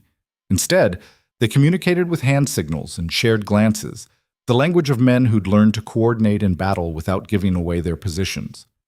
Dawn found them 20 miles north of Redemption Springs, crossing into territory where Vane's immediate influence began to thin, but his money and connections still reached. They stopped at a creek to water the horses and wolf down cold biscuits that tasted like dust and necessity. "We can't keep this pace," Marcus said, checking his horse's legs for signs of strain. "These animals need rest or they'll break down, and then we're on foot with armed men hunting us." "There's a town called Miller's Cross about 10 miles ahead," Clara said, consulting a map she'd memorized from her father's office. "Big enough to have a telegraph station, small enough that Vane might not have people watching it yet. We could rest there for a few hours, maybe send word ahead to Sacramento that we're coming." "Or we walk into an ambush," Caleb said. "Vane's had all night to get messages out. He knows we're heading north. Every town between here and Sacramento could be watching for us." "Then we don't ride in together," Finn suggested. "We split up, scout it first. If it's safe, we rest. If not, we keep moving." It was the best plan they had, which wasn't saying much. They approached Miller's Cross in pairs again, Rowan and Clara from the east. The others spread out to cover different approaches. The town was smaller than Redemption Springs, just a collection of buildings clustered around a crossroads where freight wagons stopped to rest before the long push through the mountains. The place felt quiet, but not hostile. A few townspeople moved about their morning business. A blacksmith worked his forge. Children played in the street without the fear that had marked Redemption Springs. No obvious guards, no men watching the roads with the hard eyes of hired guns. But Rowan's instincts, honed through years of walking into places that looked safe until they weren't, kept screaming that something was wrong. He couldn't name what, just felt it in the way a dog might sense a coming storm. They met at the livery stable on the town's edge, where a hostler agreed to feed and rest their horses for coin that didn't ask questions. While the animals were tended, the brothers and Clara moved to the town's single restaurant, a cramped space that served food no one would remember but everyone could afford. They were halfway through a meal of fried eggs and bitter coffee when the door opened and a man walked in wearing a territorial marshal's badge. The brothers froze, hands instinctively moving toward weapons they'd hidden under the table. But the marshal just nodded politely and took a seat at the counter, ordering breakfast like any other traveler. He was older, somewhere past 50, with gray threading his dark hair and the kind of weathered face that suggested he'd seen most of what the frontier had to offer and wasn't impressed. "Easy," Rowan murmured to his brothers. "He might not be looking for us." "Or he's exactly who Vane sent ahead," Marcus whispered back. They finished eating as normally as they could manage while watching the marshal from the corners of their eyes. He ate slowly, methodically, the way men did when they had time to kill and nowhere particular to be. When he was done, he stood, dropped coins on the counter, and walked toward their table. Every muscle in Rowan's body tensed for violence. The marshal stopped beside them, his hand resting casually on his gun belt in a way that could mean nothing or everything. "You folks look like you've been riding hard," he said, his voice carrying the slow drawl of someone who'd spent time in Texas or farther south.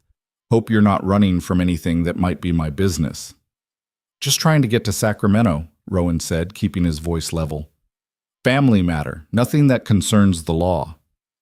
The marshal studied each of them in turn, his eyes lingering on Clara's face, on the ash still caught in her hair despite her attempts to wash it out, on the way they all sat positioned to move fast if shooting started. "Family matter," the marshal repeated. "That's interesting because I got a telegram this morning from a rancher down in Redemption Springs, fellow named Silas Vane. Says he's been robbed by 4 men and a woman matching your descriptions. Says you killed some of his people and stole valuable property. Says there's a reward for information leading to your capture." The restaurant went silent except for the sound of the cook scraping his griddle in the back. Everyone else had suddenly found reasons to be elsewhere. "Mr. Vane has a creative relationship with the truth," Clara said, her voice steady despite the fear Rowan could see in her eyes. "My name is Clara Vale. My father was Thomas Vale, sheriff of Redemption County, until 3 days ago when Mr. Vane had him murdered. Everything we took from Vane's ranch was evidence of his crimes: fraud, theft, bribery, and murder. We're taking that evidence to Governor Fletcher in Sacramento because every lawman in Redemption Springs is either on Vane's payroll or too scared to act." The marshal's expression didn't change. "That's quite an accusation." "It's a documented fact," Claire replied. "We have proof, ledgers in Vane's own handwriting showing he's defrauded the territory of tens of thousands of dollars in tax revenue. We have deeds he forged to steal land from families who couldn't fight back. We have letters showing he bribed a territorial judge. All of it written down, all of it verifiable. The question is whether you're interested in justice or just collecting Vane's reward money." For a long moment, the marshal didn't speak. His hand stayed on his gun belt and his eyes stayed on Clara's face, measuring something Rowan couldn't quite identify. Then he pulled out a chair and sat down at their table. "My name's Jack Brennan," he said. "I've been a territorial marshal for 12 years, and I've known Silas Vane for most of that time. He's rich, he's powerful, and he's mean as a rattlesnake when crossed. I've also known he's dirty for about as long, but knowing and proving are different animals. If you've actually got proof of what you're claiming, I need to see it." "How do we know we can trust you?" Marcus asked bluntly. "You don't," Brennan said, "but you're in a town with telegraph lines, sitting across from a marshal who could arrest you right now and collect Vane's reward without breaking a sweat. The fact that we're having this conversation instead of you being in irons should tell you something about whose side I'm on." It was a fair point.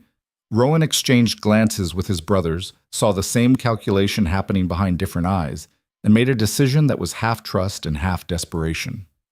He pulled out one of the ledgers they'd taken from Vane's study, the one showing the clearest evidence of fraud, and slid it across the table. Brennan opened it, read for several minutes, his face growing harder with each page. When he looked up, something like anger burned behind his measured expression. "This son of a bitch has been stealing from the territory for years," he said quietly. "And I couldn't touch him because he owned the local law and half the judges. You know how many complaints I've filed about Vane, how many investigations I've tried to launch? Every one of them got buried by men in Sacramento who were probably taking his bribes." "Then help us get this to Governor Fletcher," Claire said. "Help us make sure these documents actually reach someone who'll do something with them." Brennan closed the ledger and pushed it back across the table. "Fletcher's honest, far as governors go, but he's also cautious.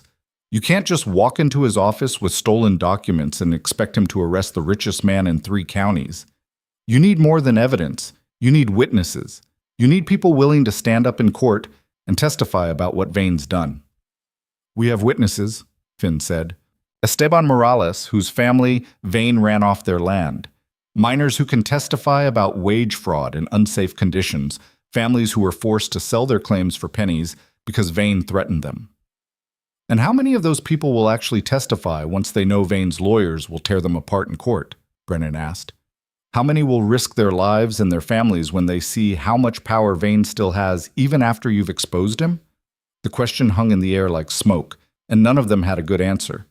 Because Brennan was right. Fear was a chain that didn't break just because you showed people a key. It broke when people believed the key would actually work, when they saw that standing up to power had consequences for the powerful instead of just the powerless. Then we make them believe, Clara said. We bring Vane down so hard and so publicly that everyone can see he's not untouchable. We don't just expose his crimes, we destroy the system that let him commit them. Brennan studied her with something like respect. You're Thomas Vale's daughter, all right. He had that same stubborn streak, that same belief that law could be more than just what rich men said it was. He stood, his chair scraping against the floor. I can't officially help you, but I can make sure the telegraph lines to Sacramento are busy enough that Vane can't get messages through to his people there before you arrive. And I can forget I saw you for the next 6 hours, which should give you enough time to rest your horses and get moving again before Vane's men catch up. Why are you helping us? Rowan asked. Because I'm tired of watching men like Vane get away with murder while men like Thomas Vale die trying to stop them, Brennan said. And because I took an oath to uphold the law, and that means all of it, not just the parts that don't inconvenience powerful people. You've got 6 hours. Use them wisely. He left without waiting for thanks, and the brothers sat in stunned silence, processing the fact that they'd just found an ally in a place where they'd expected only enemies. We can trust him, Clara said with certainty. My father talked about Marshal Brennan once. Said he was one of the few honest lawmen left in California, the kind of man who'd arrest his own brother if the law required it. They spent the next hours sleeping in shifts at a boarding house run by a woman who took their money and asked no questions. The rest felt like a gift and a burden.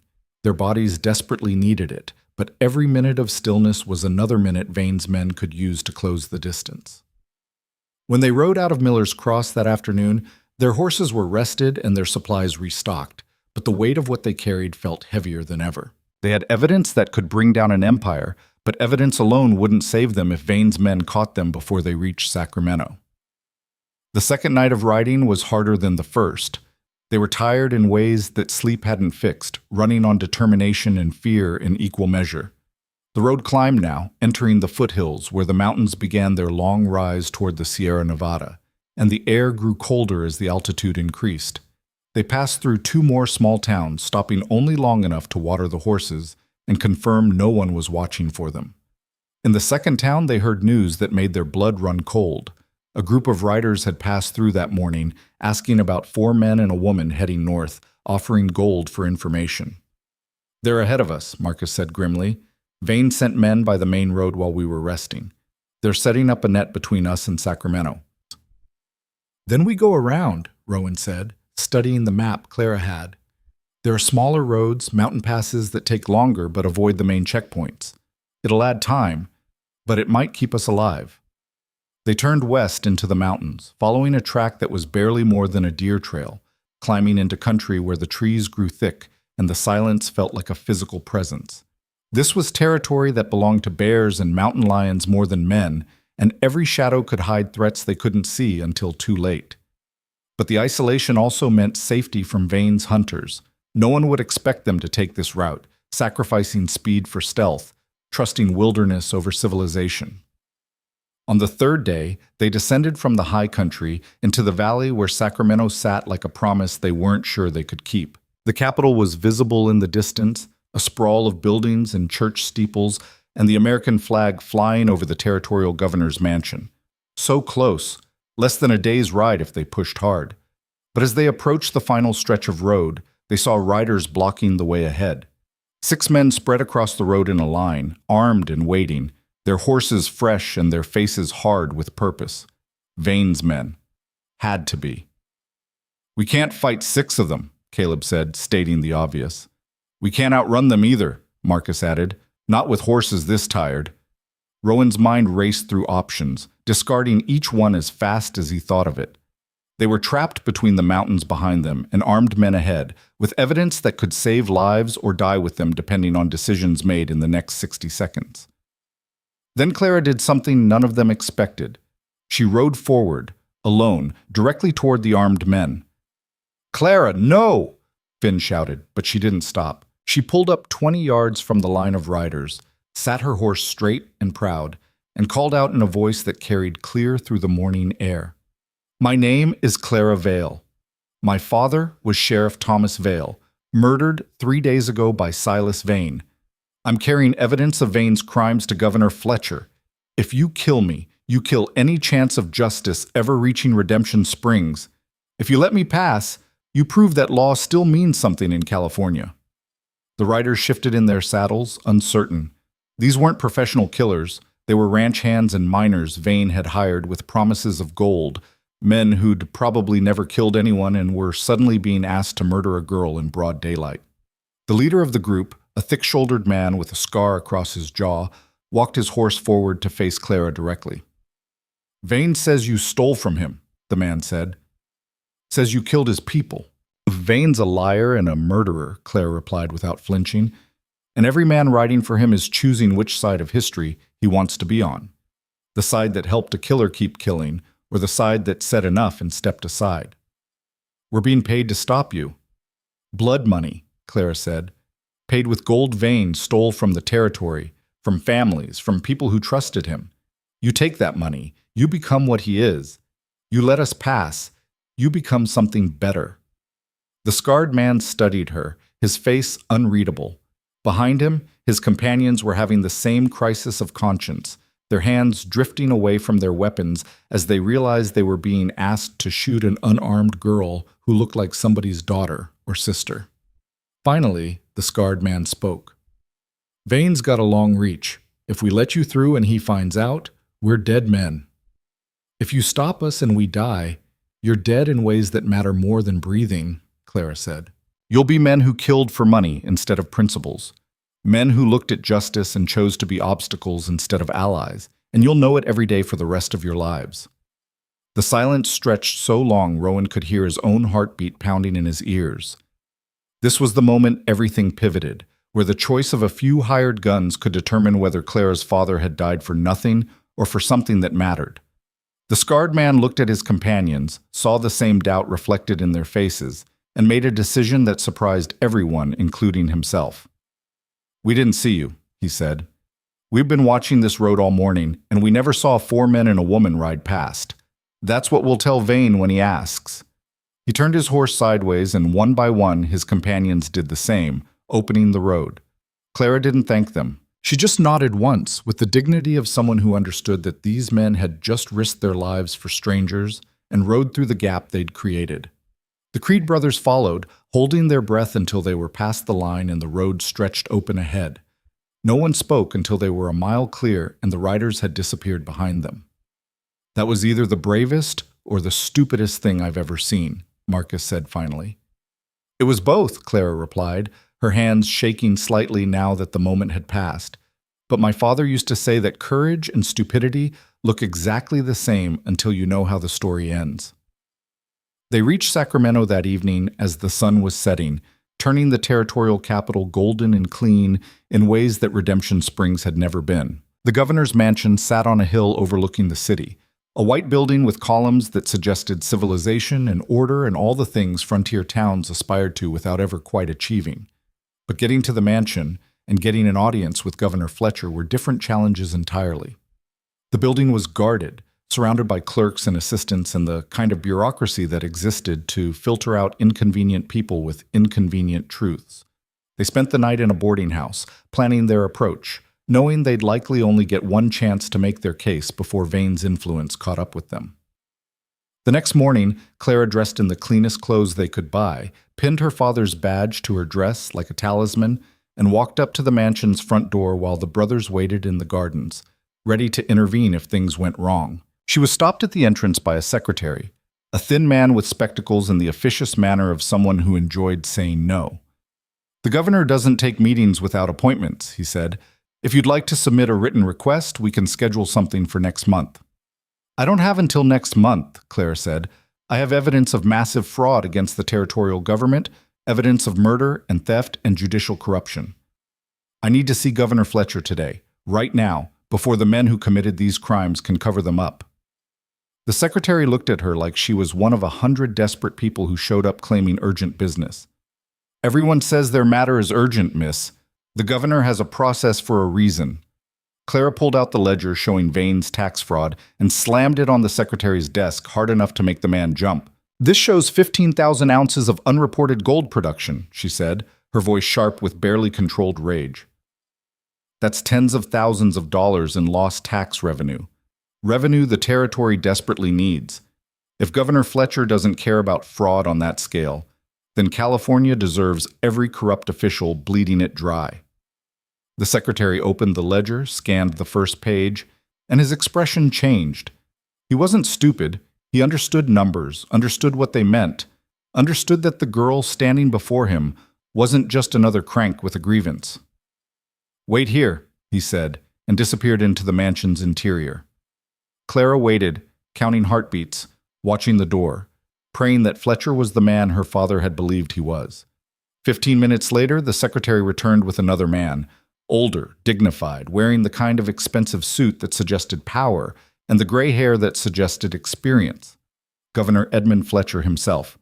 "Miss Vale," he said, and his voice carried recognition that made Clara's breath catch.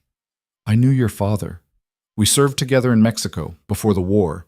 He was a good man. I heard about his death and sent my condolences through official channels, but I'm sorry I couldn't do more." "You can do more now," Clara said. "You can give me 5 minutes to show you why he died and who killed him. 5 minutes to see evidence that will either make you the governor who cleaned up California or the one who let the corruption continue because it was easier." Fletcher studied her for a long moment, measuring, deciding. Then he nodded once. "Come in," he said. "But you get 10 minutes, not 5. If Thomas Vale's daughter is here making accusations this serious, she deserves enough time to prove them." Clara gathered the brothers with a look, and together they followed Governor Fletcher into the mansion, carrying evidence that could topple an empire or die in a politician's office, depending on what happened in the next 10 minutes. The war wasn't over yet, but they'd finally made it to the battlefield where it might actually be won. Governor Fletcher's office was everything the frontier wasn't. Polished wood, leather-bound books, maps on the walls showing California's territorial boundaries with the precision of men who believed lines on paper could control wilderness. The governor himself settled behind a massive desk, while Clara and the brothers stood before him like soldiers awaiting judgment. Fletcher gestured for them to sit, but Clara remained standing. She spread the ledgers and documents across his desk with hands that no longer shook, arranging evidence the way her father had taught her to arrange facts, chronologically, irrefutably, building a case that couldn't be dismissed or ignored. "This is Silas Vane's personal ledger," she began, her voice steady and clear. "It shows actual gold production from his mine over the past 2 years. This is what he reported to the Territorial Tax Office. The difference is nearly 15,000 ounces, roughly $75,000 in lost revenue to California. That's not speculation, Governor. That's theft, documented in his own handwriting." Fletcher picked up the ledger, his eyes scanning the columns of numbers. His face showed nothing, but Clara saw his jaw tighten. "These are property deeds," she continued, sliding another stack of papers forward. "Land that supposedly changed hands voluntarily, except the signatures belonged to men who were already dead when these documents were dated. Esteban Morales, whose family lost their ranch. The Hendricks widow, who supposedly sold out 3 weeks after she died. My own grandfather's claim, which Vane tried to take by murdering my father." "That's a serious accusation," Fletcher said quietly. "It's a documented fact," Clara replied, and her voice carried the same steel her father's had when he'd worn the badge. "My father discovered Vane's fraud 2 months ago. He started gathering evidence, building a case to bring before the territorial authorities. 3 days ago, Vane's men shot him in the back and burned our house to destroy the proof. They would have killed me too if these men hadn't helped." She gestured to the Creed brothers, who stood silent and watchful, letting Clara tell the story that was hers to tell. Fletcher's eyes moved to them, measuring. "And who are you, gentlemen?" "Wrong place, wrong time," Rowan said. "We were just passing through when we saw Miss Vale being threatened." Things escalated from there. "Things escalated into you breaking into Vane's ranch house and stealing these documents," Fletcher said. It wasn't a question. "We recovered evidence of crimes," Marcus corrected. "There's a difference." "The law might disagree with your interpretation," Fletcher said, but there was something in his voice that suggested he was playing devil's advocate rather than making threats. "Even if everything you're saying is true, the methods you used to obtain this evidence could make it inadmissible in court. A good lawyer could argue these documents were stolen and therefore tainted." "Then don't use them in court," Clara said. "Use them to start an official investigation. Send territorial marshals to Redemption Springs to verify the claims. Audit Vane's mine production against his shipping records. Interview the families he displaced, the miners he cheated, the people who are too scared to speak up until they know someone with power is actually listening." Fletcher leaned back in his chair, his fingers steepled beneath his chin. For a long moment he said nothing, just studied the evidence spread before him like a general studying a battlefield before committing troops. "I knew your father," he said finally, looking at Clara. "Tom Vale was one of the most honest men I ever served with. When he told you something, you could trust it was true, even if the truth hurt. I've been governor for 4 years, and in that time I've received exactly 3 letters from him. All 3 were about Silas Vane. All 3 detailed concerns about corruption in Redemption County, and all 3 were buried by members of my own staff before they reached my desk. The admission hung in the air like gunsmoke. "You're saying Vane owns people in your government," Rowan said. "I'm saying that corruption is easier than integrity, and power attracts people who confuse the two," Fletcher replied. "I can start an investigation based on what you've shown me, but investigations take time, and Vane has lawyers who will fight every step. Meanwhile, he'll use that time to destroy evidence, threaten witnesses, and make sure that anyone who might testify against him has reasons not to." "So we risked everything for nothing," Finn said bitterly. "I didn't say that," Fletcher corrected. "I said a normal investigation would give Vane time to cover his tracks, but there's nothing normal about what you've brought me. This isn't just fraud, it's a pattern of criminal enterprise that threatens the territorial government's ability to function. That gives me authority to act more directly." He stood, walked to the window overlooking Sacramento, his back to them as he spoke. "There's a territorial judge named Harrison Webb. He's one of the names in these letters as receiving bribes from Vane.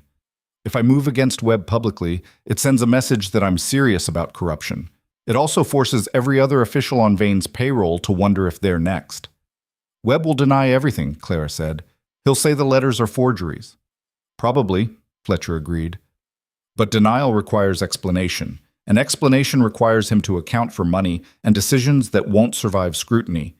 The point isn't just to convict Webb, it's to make Vane's entire network collapse under its own weight." Rowan exchanged glances with his brothers, seeing the same cautious hope he felt reflected in their faces. This wasn't the immediate justice they'd imagined, but it was strategy, the kind of long-game approach that won wars when individual battles couldn't. "What do you need from us?" Rowan asked. "Stay in Sacramento," Fletcher said. "I'm putting you under protective custody as material witnesses. I'll assign territorial marshals to keep you safe while I move the pieces into place. It'll take a few days to organize, but when I strike, I want it to be comprehensive enough that Vane can't wiggle free." "Days might be too long," Marcus warned. "Vane knows we came here. He'll be working to undermine whatever you do before you can do it." "Then I'll work faster," Fletcher said. He turned from the window, his face showing the kind of determination that explained how he'd risen to governor in a territory as rough as California. "Miss Vale, your father was my friend. I failed him by not reading his letters, by not seeing what was happening in my own territory. I won't fail him again. Silas Vane is going to answer for every crime you've documented, and the system that protected him is going to be torn apart and rebuilt. That's my word, and unlike some men, I keep my promises."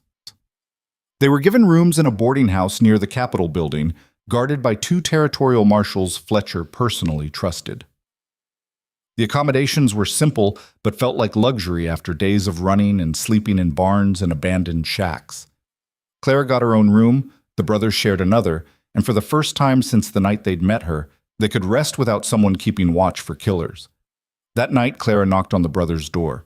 They let her in and she sat on the worn settee, looking smaller than she had when she'd been fighting for her life. "Thank you," she said quietly, "for everything. For helping when you didn't have to, for risking your lives for someone you didn't know, for believing my father's death mattered." "It did matter," Finn said. "It does matter." "I keep thinking about what Fletcher said," Clara continued, "about my father's letters getting buried, about how the system failed him even when he did everything right. What if we'd never stolen those ledgers? What if we'd tried to work through proper channels like my father did? Would we just be 3 more letters in a drawer somewhere gathering dust while Vane kept killing?" "Maybe," Rowan admitted.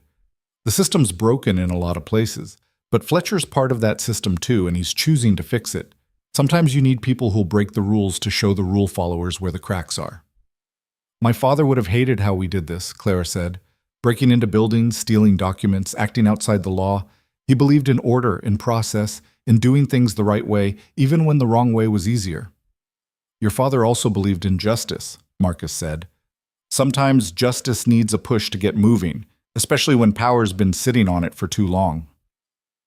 They talked late into the night, these 5 people who'd become something like family through shared danger and common purpose. They talked about the war, about the things they'd each lost, and the things they'd found, about what came next if Fletcher succeeded, and what came next if he didn't. Fletcher moved faster than anyone expected. Within 2 days, territorial marshals had arrested Judge Harrison Webb at his home in Sacramento, serving him with charges of bribery, corruption, and conspiracy to defraud the territorial government. The arrest was public, deliberate, designed to send shockwaves through every corrupt official in California. Webb denied everything, as predicted, but his denials crumbled when Fletcher's investigators produced bank records showing deposits that coincided exactly with favorable rulings in cases involving Vane's interests. More damning were letters in Webb's own hand promising specific legal outcomes in exchange for specific payments. The judge's fall triggered exactly the collapse Fletcher had hoped for. Other officials connected to Vane suddenly discovered urgent reasons to cooperate with investigators, offering testimony and documents in exchange for leniency.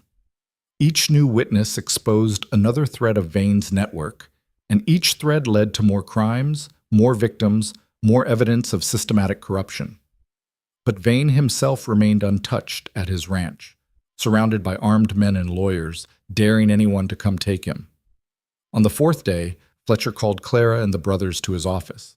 Marshal Brennan was there too, having ridden from Miller's Cross with news that made the room feel smaller. "Vane's preparing to run," Brennan said without preamble. "He's liquidating assets, converting everything to gold and cash he can carry. My sources say he's planning to head for Mexico within the week. Once he's across the border, we lose any chance of bringing him to justice." "Then we arrest him before he leaves," Fletcher said. "On what charge?" Brennan asked. "We've got him on tax fraud and corruption. But those are financial crimes. The penalties are fines and maybe prison time, nothing that justifies a territorial militia moving against a fortified ranch. And the murder of Sheriff Vale, we've got circumstantial evidence but no witnesses who were actually there when it happened." "I was there," a new voice said from the doorway. Everyone turned to see a man standing in the entrance, Mexican, maybe 40, with rope scars on his hands and eyes that had seen too much suffering to care about risk anymore. "Esteban," Clara breathed. "I was there the night they killed your father," Esteban said, stepping into the room. "I was working late at the ranch, mending fence near the property line. I heard the shots, saw Vane's foreman and 2 other men ride away from your house. I saw the smoke start. I didn't help because I was a coward, because I thought my family needed me alive more than Sheriff Vale needed my testimony. But I've lived with that choice every day since, and I'm done being a coward." Fletcher gestured him to a chair. "You're willing to testify to this in court?" "I'm willing to testify to everything," Esteban said. "How Vane stole my family's land, how he's been running workers off the property who see too much, how he threatened to have me deported if I ever spoke against him, even though my family's been in California for 100 years. I'll testify to all of it, and I'll bring others who'll do the same. The dam's broken, Governor. People aren't as scared as they used to be." "Why now?" Marcus asked. Esteban looked at Clara. "Because your father tried to protect people. and he died for it. And because these strangers risked everything to make sure his death meant something. If they can be that brave for someone they didn't know, I can be brave enough to tell the truth." Fletcher stood, decision crystallizing in his expression. "Marshal Brennan, I'm authorizing you to form a posse with territorial authority. Take as many men as you need and bring Silas Vane back to Sacramento to stand trial for the murder of Thomas Vale and every other crime we can prove. If he resists, you're authorized to use whatever force is necessary." "He will resist," Brennan said. "Vane's got 24 armed men at that ranch. This won't be an arrest. It'll be a siege." "Then make it a righteous one," Fletcher said, "and take the Creed brothers with you. They've earned the right to see this through to the end." The posse that rode south toward Redemption Springs 3 days later numbered 40 men, territorial marshals, volunteers from mining camps tired of Vane's tyranny, and even a few of Vane's former employees who'd decided betrayal paid better than loyalty. Clara rode with them despite protests, Esteban beside her, both of them armed with more than weapons now. They carried the weight of testimony, the power of truth finally given voice. They reached Vane's ranch at dawn on a morning that felt like the world holding its breath. The house stood white and defiant in the early light, guards visible on the roof and at the corners, ready for the confrontation everyone knew was coming. Brennan rode forward under a white flag, close enough to be heard but far enough to avoid easy gunshots. "Silas Vane," he called. "I'm Marshal Jack Brennan, acting under authority of Governor Edmund Fletcher and the Territory of California. You're under arrest for the murder of Sheriff Thomas Vale, for fraud against the territorial government, for theft, bribery, and conspiracy. Surrender yourself and your men peacefully, and you'll be guaranteed safe transport to Sacramento for trial." For a long moment, there was no response. Then Vane himself appeared on the front porch, dressed as impeccably as always, holding a rifle casually in one hand. "Marshal Brennan," he called back, his voice carrying that same smooth warmth that had convinced so many people he was civilized. "I'm afraid you've been misled by false accusations from desperate people. I'm a law-abiding citizen who's built this valley from nothing. I'm not surrendering to mob justice based on forged documents and coerced testimony." "The documents are authenticated," Brennan replied. "The witnesses are credible. This isn't mob justice. It's the law finally reaching a man who thought he was above it. You can come peacefully and make your case in court, or you can resist and prove everyone right about what you really are." Vane's smile was cold as winter. "You know what I am, Brennan. I'm a man who understands power, and power doesn't surrender just because bureaucrats in Sacramento suddenly grew spines. You want me? Come take me. But know that every man who dies trying will be on your conscience, not mine." He stepped back inside and the door slammed shut. Brennan rode back to the posse, his face grim. "He's making us do this the hard way." "Then we do it the hard way," Rowan said. "We've done harder." They'd brought dynamite from the mining camps intended to breach the ranch house if negotiation failed. But before they could position charges, something unexpected happened. The side door of the house opened and men began filing out. Ranch hands, guards, workers who'd been hired with Vane's gold but apparently weren't willing to die for it.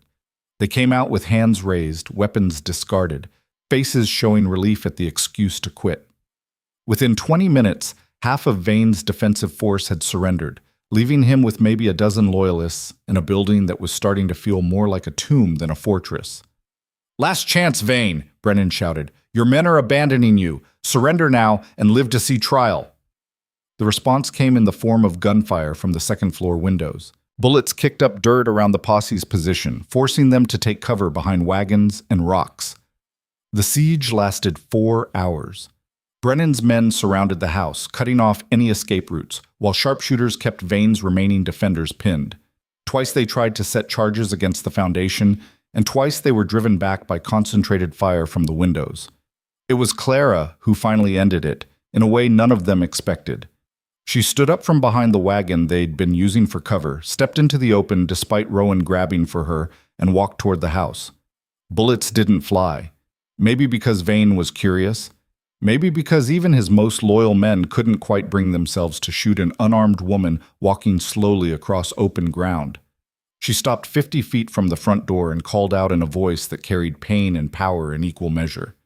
"Silas Vane! My name is Clara Vale. You killed my father because he stood in your way. You burned my home because you thought you could erase the truth, but you can't. The truth is documented now. The truth has witnesses. The truth is that you're a murderer and a thief who built an empire on other people's suffering. You can die in that house like a coward, or you can face justice like the man you pretended to be. But either way, your empire is over. Everything you built is collapsing, and everyone will remember you not for what you owned, but for what you destroyed. Silence answered her, stretching so long that the morning seemed to stop breathing. Then the front door opened and Vane walked out, alone, his rifle pointed at the ground. He looked older than he had days before, diminished somehow, as if Clara's words had stripped away the myth he'd built around himself and revealed only the small, cruel man underneath.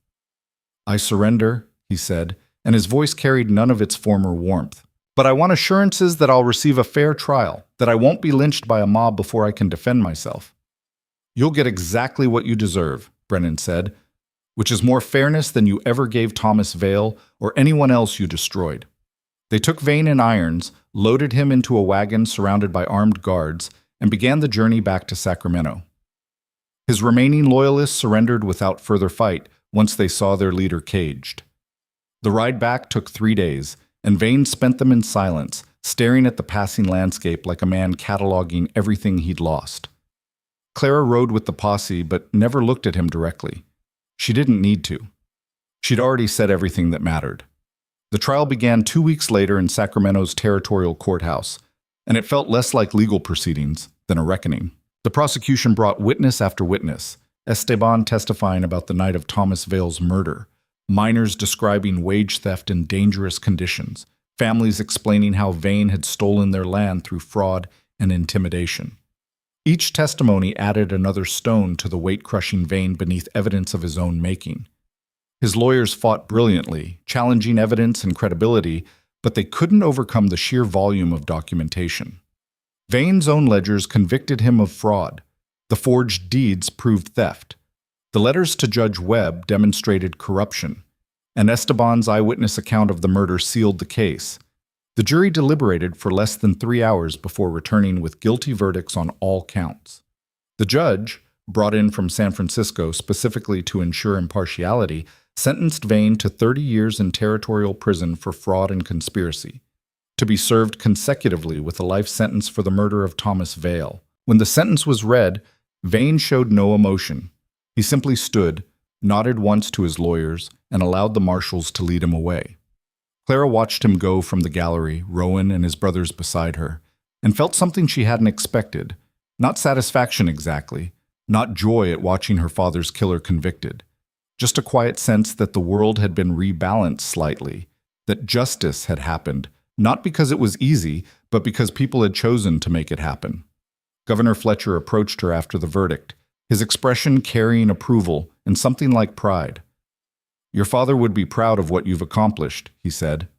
"I didn't accomplish it alone," Clara replied, gesturing to the Creed brothers. "They risked everything when they didn't have to." "Then California owes them a debt," Fletcher said. "Along with you, Miss Vale. The territorial government has authorized compensation for Sheriff Vale's service and for the property you lost. It won't replace what Vane took from you, but it's a start toward rebuilding." "What about Redemption Springs?" Clara asked. "What about all the other people Vane hurt?" "That's going to take time," Fletcher admitted. "We're reviewing every property transfer, every legal decision Judge Webb touched, every contract Vane made. The goal is to restore what was stolen where we can and compensate what we can't restore. It won't be perfect, but it'll be better than what came before." "And the mine?" Marcus asked. "The claim that started all this?" "Belongs to Miss Vale by right of inheritance," Fletcher said. "Once the legal paperwork is processed, she'll have full ownership and can do with it as she sees fit."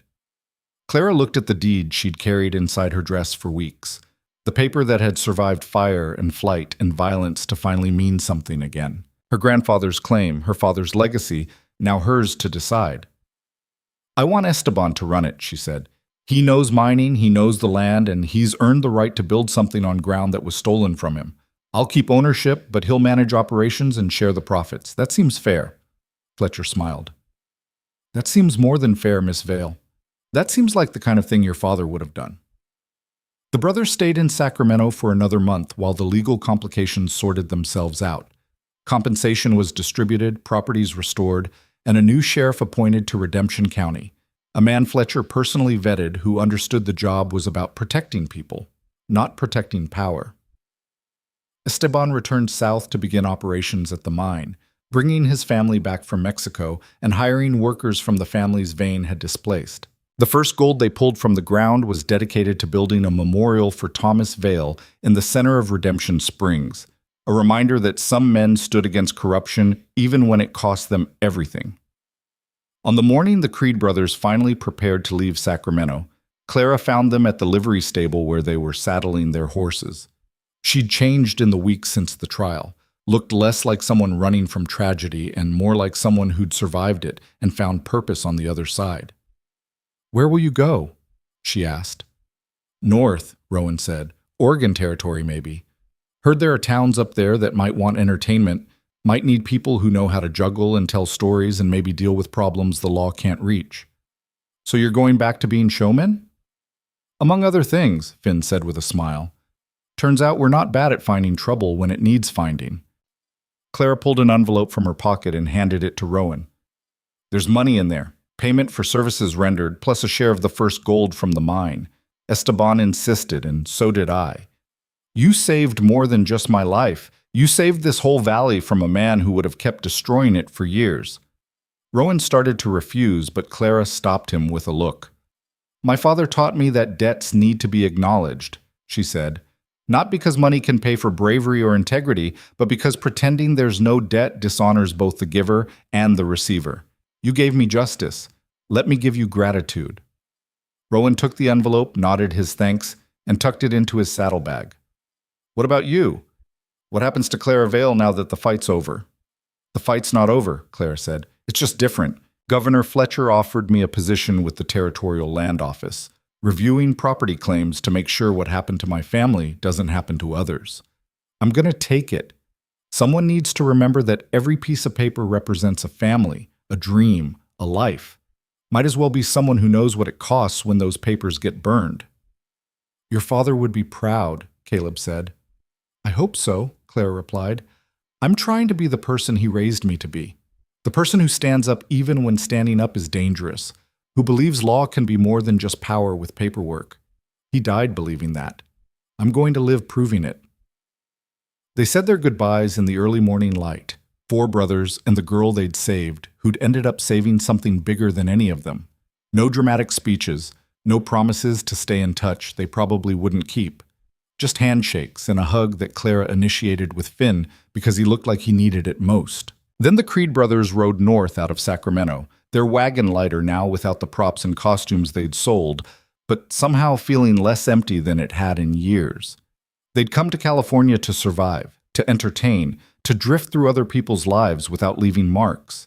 Instead, they'd fought a war they hadn't planned to fight, toppled an empire they hadn't meant to challenge, and proved that sometimes the difference between justice and injustice was just whether anyone cared enough to make the difference. They rode through country that was slowly changing, where news of Vane's fall had spread like wildfire through mining camps and settlements, where people were starting to believe that maybe the frontier didn't have to be a place where might made right. It was a small change, fragile and new, but it was real. 3 months later, in a town called Ashwood in southern Oregon, they heard news from California. The territorial government had established a new Office of Property Rights to investigate fraudulent land claims. Clara Vale had been appointed as its director. In her first month, she'd identified and corrected over 40 cases of theft similar to what Vane had committed, restoring land to families who'd thought it lost forever. The news also mentioned that Silas Vane had died in territorial prison, killed in a fight with another inmate over something nobody particularly cared about. The frontier had its own justice sometimes, rougher than court, but no less final. Rowan read the newspaper article aloud to his brothers over breakfast in a boarding house that smelled like coffee and bacon and the promise of a new show that night. When he finished, nobody spoke for a long moment. "We did that," Finn said finally. "We helped make that happen." "We gave it a push," Rowan corrected. "Clara and Fletcher and all those people who chose to testify. They're the ones making it happen. We just showed them it was possible." "That's not nothing," Marcus said. "No," Rowan agreed, folding the newspaper and setting it aside. "It's not nothing." They finished breakfast, packed their wagon, and prepared for another show in another town for people who'd never know what they'd done in California. And that was fine. The war had taught them that glory was overrated and survival undervalued, that sometimes the best thing you could do was help people find justice and then get out of the way so they could build on it. That night, they performed for a crowd of miners and farmers and children who laughed at Caleb's juggling and clapped for Finn's fiddle playing and listened raptly while Rowan told stories about heroes and villains and the thin line between them. The show was good, the crowd generous, and when it was over, they counted their earnings and planned the next town, the next performance, the next chapter in lives that kept moving forward. But sometimes, when Rowan closed his eyes at night, he saw Clara Vale standing in an open field facing down armed men with nothing but truth and courage. He saw Esteban finding his voice after years of silence. He saw a valley learning to stand against vultures because someone had finally shown them vultures could bleed. And he knew that whatever else happened, whatever other shows they performed or towns they drifted through, they'd done something in Redemption Springs that mattered. They'd proven that empires built on fear could fall when people chose courage over compliance, that justice delayed wasn't always justice denied, and that sometimes strangers who had every reason to ride away chose instead to stay and fight for people they barely knew. The frontier was changing, slowly, imperfectly, one small victory at a time. And the Creed Brothers Theatrical Company, along with a girl named Clara Vale, had helped make that change possible. That was worth more than any applause, more than any reward, more than any story Rowan could tell. It was worth everything they'd risked, everything they'd fought for, and everything Thomas Vale had died believing was possible. Somewhere in California, in a valley where fear used to rule, families slept easier knowing vultures had been driven back and law had finally arrived. And that was enough. That was more than enough. It was justice, hard-won and blood-bought, but justice all the same. The story was finished, the reckoning complete, and the frontier a little bit better than it had been before 4 brothers and a grieving daughter decided that standing up to power mattered more than staying safe. They rode on toward new towns and new shows, but they left behind something that would last longer than any performance. The memory that courage could win, that justice could happen, and that sometimes the right people in the right moment could change the world, even if the world never knew their names.